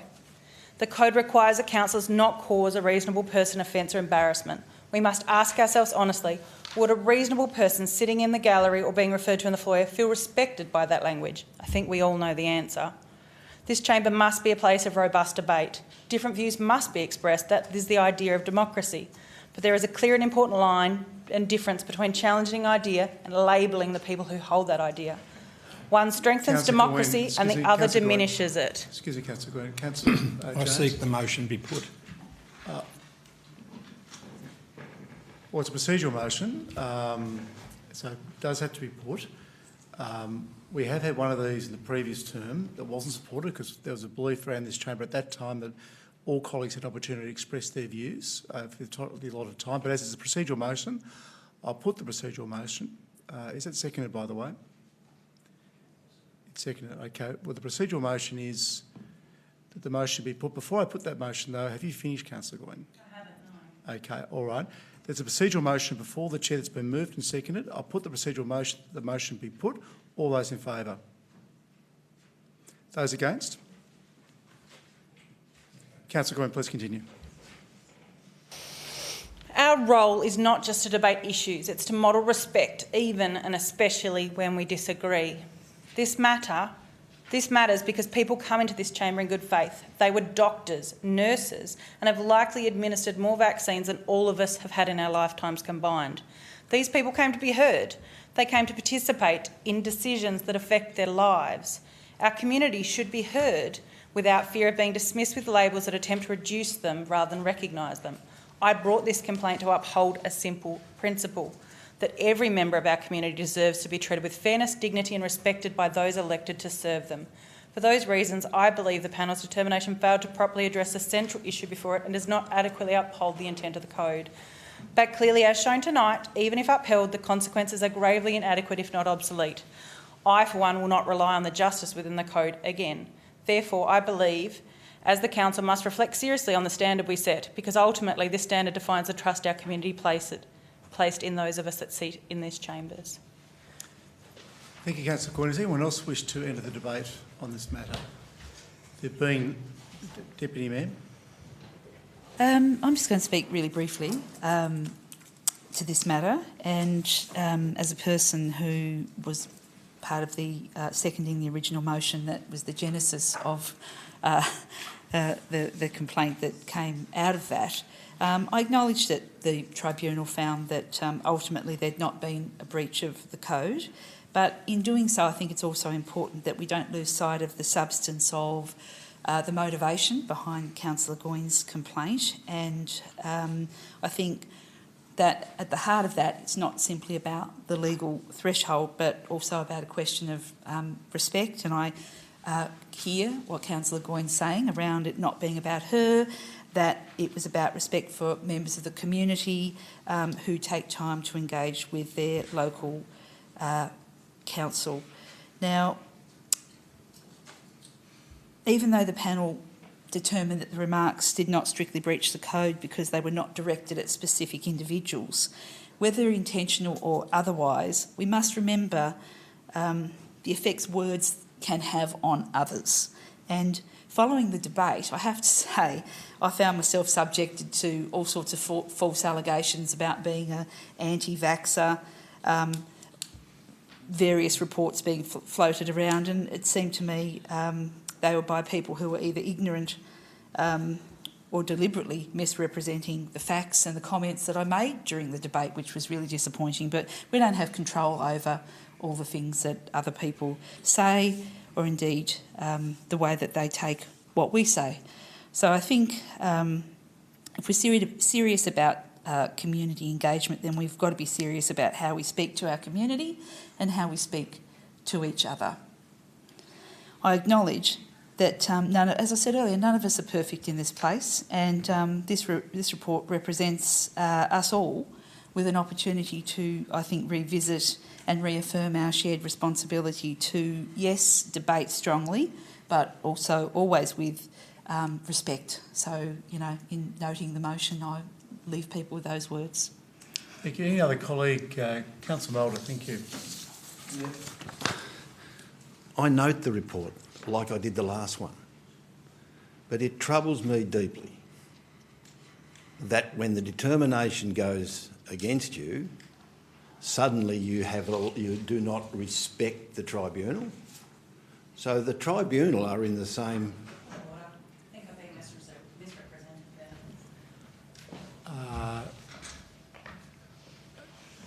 I take your point of order. Hang on, excuse me. I'll take your point of order, Councillor Mulder. I don't think that's what Councillor Gwynne said. It's your impression of what she said. So I think we just be very civil, please, and not just label people. Councillor Mulder, please. I know where you're coming from. I think we all do. But it's not. We can't ascribe that to Councillor Gwynne. That is what she said, because that's not what she said. I think the record will show that it wasn't a lack of respect, but that she disagreed, and that she'd set, like I did. I accepted the tribunal's decision, and I accepted the fact that I had crossed a line that I didn't think was there. Yeah. What I heard Councillor Gwynne say was that she did not agree with that decision, and she had lost faith or confidence or something. Words to that effect is what I heard. Now, if those words weren't used, Mr Mayor, I withdraw the imputation. Councillor Mulder, please take a seat for a moment. And a point made earlier by Councillor James is actually quite right. In this place, we have traditionally accepted the recommendation. It is, as Councillor Warren says, I'm sure all parties to these types of activities know it is draining emotionally, physically, psychologically. If you go down this track, you'll win some and you will lose some. The tribunal will not always come down on your side. I think we need to accept the recommendation as is before us. Well, we have actually, we're noting the report. We're noting the report. The report is the report. I've provided a lot of latitude this evening, and traditionally, and I think in the last term there were two that come to mind. It went through, it was noted, we moved on because we're all here for the best interests of our city and our ratepayers, and I think seeking to re-prosecute positions is not helpful, particularly in this open forum. The panel has made a determination here. May I suggest that we note the report, and if Councillor Mulder, do you have anything more to contribute? You do? Oh, you have the call, thank you. And hopefully then we can move to if there's need for a right of reply, then put it to a vote. But thank you, Councillor Mulder. And just picking up on your last comments, that is the case. In the past we have, I think there was one exception, where it was noted and there was no debate. And I must admit that I thought that would happen tonight. And I was hoping that would happen tonight, which would have just meant moved on. The report is the report. It's out there. I don't, and I don't intend to, and I didn't, go through the actual evidence of the words or the phrases that I used because it wouldn't contribute to anything else. And that's why I made, when I did the reference that the panel is the panel. And I would really like that. Hopefully we won't have any more of these, but if we do, that we adopt the previous practice of simply moving the motion, noting the report, it's on the public record, and we don't run the risk then of actually ending up repeating the behaviours that we've been accused of. Thank you, Mr Mayor. Thank you, Councillor Moulder. Any other colleagues wishing to make a contribution? Being none, Councillor Warren, right of reply, please. Thank you. I'd just like to reiterate that I don't think the people of Clarence want us spending any more time on this, and I move that we note the report and move on. Thank you, Councillor Warren. Well, the recommendation is that the Council receives and notes the Code of Conduct Determination Report attached to the associated report as Attachment 1. All those in favour? Those against? Abstaining? Okay, so carried. Thank you. Moving now to item number 10, which is our council question time. Now, there are two questions on notice. Before I call on the CEO to answer a question from Councillor Moulder and a question from Councillor Hume, I'll just take this opportunity to remind all colleagues, please, that a question asked at a meeting is to be, as far as practicable, concise, clear, not be a statement, and have minimal preamble. On top of that, all questions and answers must be kept as brief as possible. Now, these two questions were submitted. They're quite lengthy, and there is discretion, of course, to not accept them. On this occasion, I have accepted them, but please, I will just advise that in future we'll stick to the meeting regs. And the main reason why it's being accepted on this occasion is because I understand the answer is necessarily quite long as well. So there's an obligation of both the person asking the question and the person providing the answer that it be short, sharp, concise and to the point. But CEO, please, the first question from Councillor Moulder. Thank you, Mayor. And if it's okay with you, Mayor, the second question's from Councillor Hume. I'm going to defer to Ms Moore to read that, to save my voice. The first question on notice came from Councillor Moulder, and the question, or the preamble and the question reads as follows.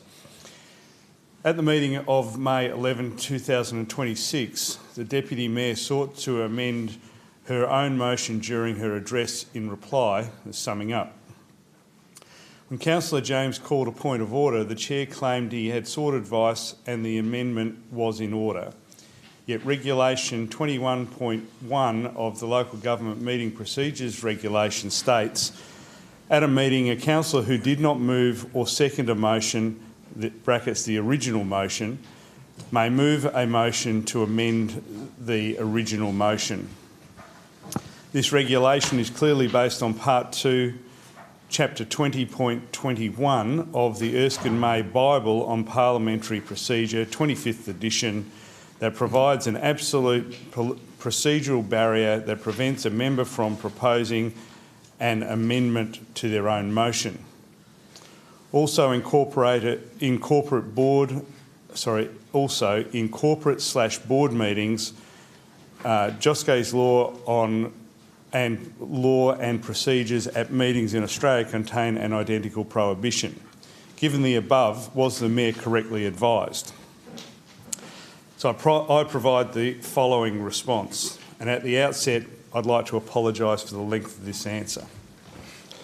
Councillor James' point of order in response to Councillor Ritchie proposing to amend one word from the word position to preference in her motion was that it was, and I quote, inappropriate to be able to introduce new material or new processes in the summing up. It should have been done in that window of action. End quote. While it is not clear that what Councillor James meant by done in that window of action, what was clear was that the point of order sought to address the introduction of new material in the summing up rather than an amendment of the motion.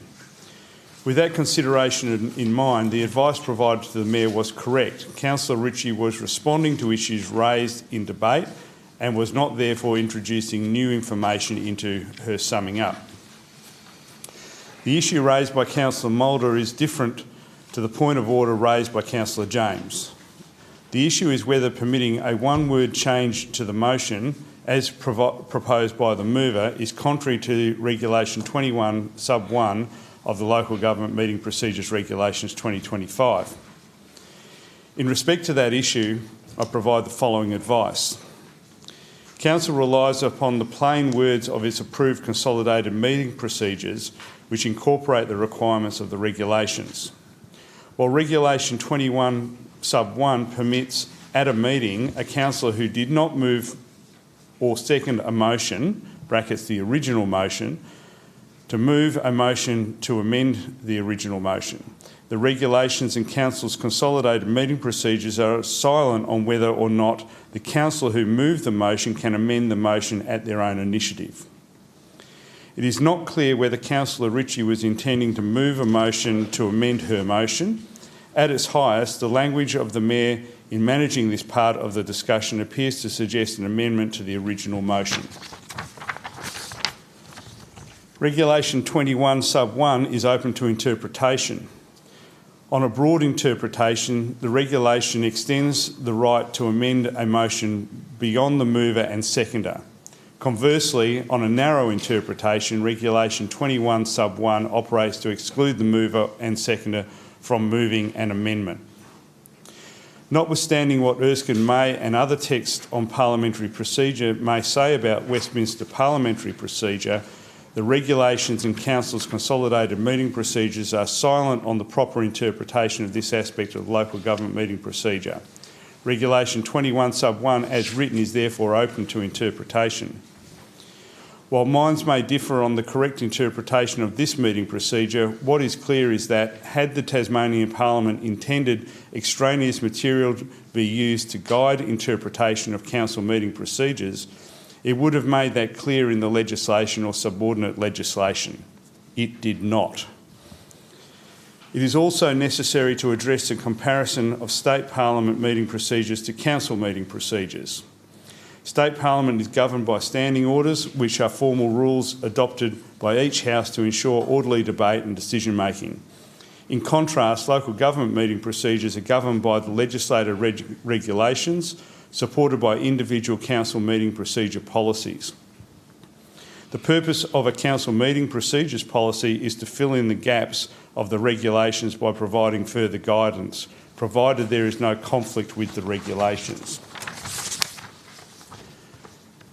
Where an unforeseen procedural issue arises that is not addressed by standing orders, State Parliament may rely on established traditions and precedents, including the practices of the United Kingdom House of Commons, other Australian parliaments and authoritative texts such as Erskine May.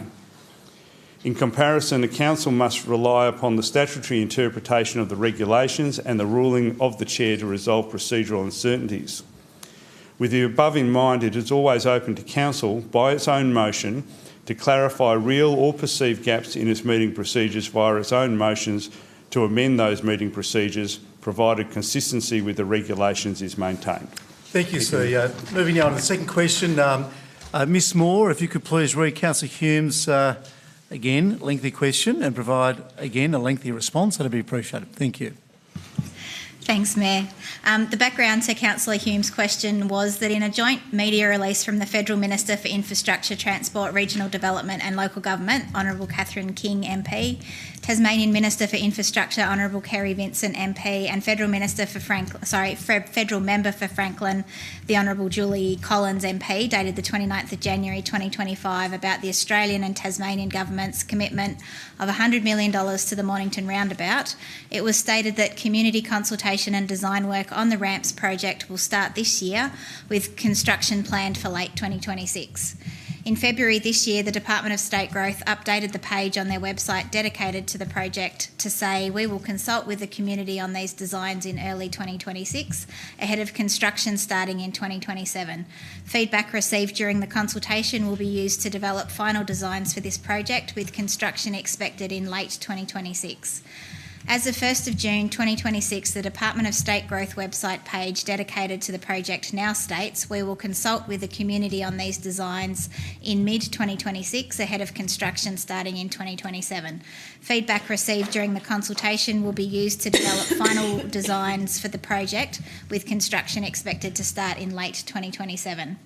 Councillor Humes asked 4 questions. The first question is, has the Tasmanian Government, including the Department of State Growth, given Council notice of these delays other than the announcements on the Department's website? The answer is no. The Tasmanian Government, through the Department of State Growth, has not provided City of Clarence notice of delays to the Gordons Hill Road ramps or the Mornington roundabout. It's our understanding the Department of State Growth intends for the Gordons Hill Road ramps project to be completed before work on the Mornington roundabout commences, as changes at Gordons Hill Road will impact traffic modelling and design for the Mornington roundabout intersection upgrades. The second question is, has the Tasmanian Government, including the Department of State Growth, given Council an explanation of the reason for these delays? The answer is no. No explanation of the reason for the delays has been provided to City of Clarence. Question 3 is, if not, has Council sought an explanation? The answer is no. Council has not sought an explanation. And question 4 is, what assurances, if any, has Council received that the project will not be further delayed? The answer is that Council officers have been liaising with Department of State Growth on the Gordons Hill Road interchange ramps proposal, while the Department have been progressing traffic network studies on improvements to the Mornington interchange. The road network is complicated and there are 4 interrelated projects as part of the Mornington Area Road Improvement Project. A workshop with Council is proposed for June or July 2026 to discuss the proposed Gordons Hill Road ramps and effects of those ramps on the local road network. Thank you. Thank you, Ms Moore. All right, moving now on to 10.3, answers to questions without notice. Previous Council meeting is listed in the agenda. Moving on to 10.4, questions without notice. Are there any questions from the floor? Starting this evening with the Deputy Mayor, Councillor Ritchie. Councillor Mulder. Yes, I have one, Mr Mayor, and it relates to the intersection of Clarence Street and Shoreline Drive, which is a recognised black spot within the community. As part of what is probably slightly longer than it should be, there was a serious head-on accident there again just 2 weeks ago. This is part of the black spot. My question is, it's a part of a black spot, although it hasn't received funding in the last 4 years when it's been submitted, does Clarence Council have a moral obligation to prioritise this dangerous intersection ahead of non-black spot road programs that it should be engaged in, irrespective? I fear that we are going to find ourselves not too long explaining, having to justify our inaction on this dangerous spot, to a coroner and to families, because we really do need to get it on. If the federal government doesn't come to the party, that's their business, but it is. I think we have a moral obligation to attend to it. Thank you, Ms Moore. Through you, Mayor, that intersection has been nominated again for black spot funding in the 27-28 financial year, I think. No, actually, it is probably the 26-27, so it was nominated nearly 12 months ago for funding consideration. We're working with the state government in relation to some minor changes that we can make to the traffic signals that will come at no cost to ourselves or the department, just with fiddling with the signal phasing and timing. So yes, we're aware that it's a project we continue to seek funding. It's currently that is our approach to funding upgrades and improvements at that intersection. I'd be interested to. I wasn't aware of the crash at the junction and would like to look at how that might interface with the improvements that are proposed.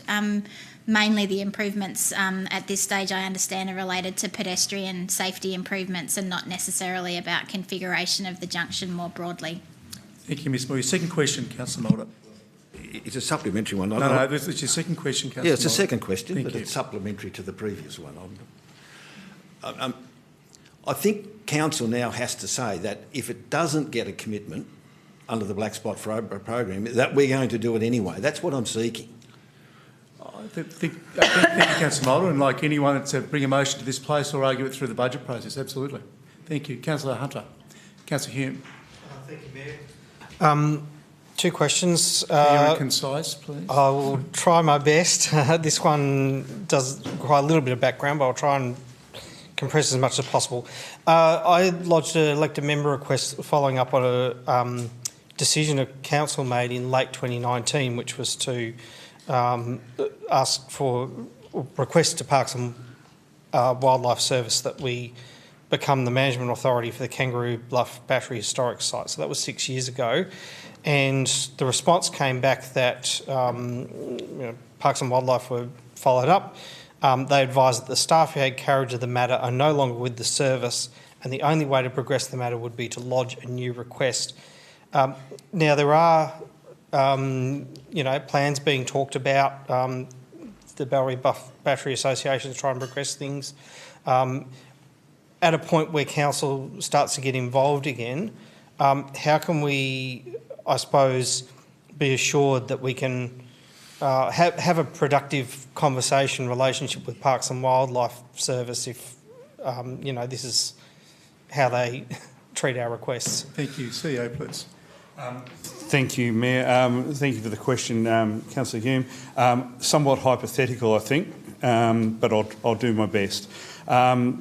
My involvement, just by way of background, I signed up council as a foundation member to the Bellary Battery Association. It's recently formed, and I've been in contact with the leadership of that group to talk about next steps. That's not to commit council to a particular course of action, but it's to support the association in any action that they might take. And with that in mind, there's moves underway at the moment to organise a meeting with the Parks and Wildlife Service, actually with the Secretary of NRE, as a starting point for that conversation. So once we've had that meeting, which I think is in a couple of weeks' time, I should be in a position to provide an update to council. Second question, Councillor. Thank the CEO. That the crew pleasing to hear that. There's $100 plus spent. Just referring back to Councillor James's question in the weekly briefing report section about footpaths, what's the time frame of catching up on repairs such that we address all the footpaths in the failed category? Will we get to a point where those are all addressed and we're working on the next category? Thank you, Ms. Moore, please. Through you, Mayor. That's probably not a simple question to answer, but yes, we are working through the audits that we get done every 3 years are actually we're now having enough of those to be able to see what progress we're making on addressing the proportion of failed versus poor versus fair, good, excellent conditions for our footpaths. It does come down to funding for the renewals, and so I think we are seeing progress on that. In an ideal world, yes, we would get to a position where we had no failed footpaths, but we do address, again, as I said previously, we do address those on the basis of the highest priorities and the greatest risk, and we try and use our funding and our renewal funds broadly across the community and not focusing them, unnecessarily or probably not unnecessarily. We don't focus in one particular part of the community. We do like to make sure that we are addressing them broadly for everyone who might be impacted by those. Thank you, Ms. Moore. Councillor James. Thank you, Mr Mayor. Two questions. Firstly, the Kangaroo Bay Boulevard DA, has that been granted an extension of time, please? Thank you, CEO. I'm going to defer to Mr Maher. Mr Maher, thank you. Thank you, CEO. Mr Maher. Through you, Mayor. Thank you, Councillor Jones, for the question. I will take it on notice because, unfortunately, whilst I answered the other one off the top of my head fairly well, I don't have the information to hand. But the simple answer is no, not recently, not since the last communication to Council on an update, but I will provide a further update to Council. Thank you, Mr Maher. Your second question, Councillor James. Mr Ted Turner of Cremorne contacted me regarding the Cremorne Esplanade and the gravel road It's underwater, it's in a deplorable state. And my question is, has there any funds been set aside to do some remedial work on this road, i.e. some piping, or to try to allow the water to run off, or take any action required in that nature? Councillor Jones. Ms Moore. Through you, Mayor. Can I just clarify that that's the section of the unmade road, or the unmade gravel road, as opposed to the beach access to the spit? We haven't got any plans to do anything in relation to additional drainage on that road. It's an unmade road that council don't manage. We have an agreement to undertake minimal maintenance to ensure that there is emergency vehicle access available, and many of the elected members would know we're also doing some immediate remedial work in relation to some erosion in that area. Thank you. And CEO, I'd like to add something to that answer. Thank you, Ms Moore. Thank you, Mayor. Just to add to Ms Moore's answer, more broadly across the city, following the rains of the last couple of weeks, we've obviously got a lot of work on some of our gravel roads. So we would expect to get people reporting failures through to us, and they will take some time to remedy. We'll do that on a risk and priority basis. But that also needs, some of those roads need time to dry out before anything can be done. Thank you, CEO. Councillor Walker. Thank you. Mayor, next Monday, the Community Wellbeing Committee meeting. There's been some flux about the status of committees as we've done a review. So as I say, that committee is meeting next Monday, yet it's been some time since the Sustainability Committee met and a very good deal of time since the Active Living Committee met. I'm just trying to understand, is there a reason why there might be some inconsistency around these processes? I think in the case of Active Living, it sort of made it a little bit challenging in the lead up to the budgeting process to perhaps sort of review some matters like we were able to do in the year before. Thank you, Councillor Walker. CEO, please. Thank you, Mayor. Thanks for the question. I'll take that one on notice because I'll need to make some inquiries. Second question, Councillor Walker. Is, as you're very much aware, Mayor, one of the signature walks in Clarence includes going around Gilston Bay towards Shag Bay.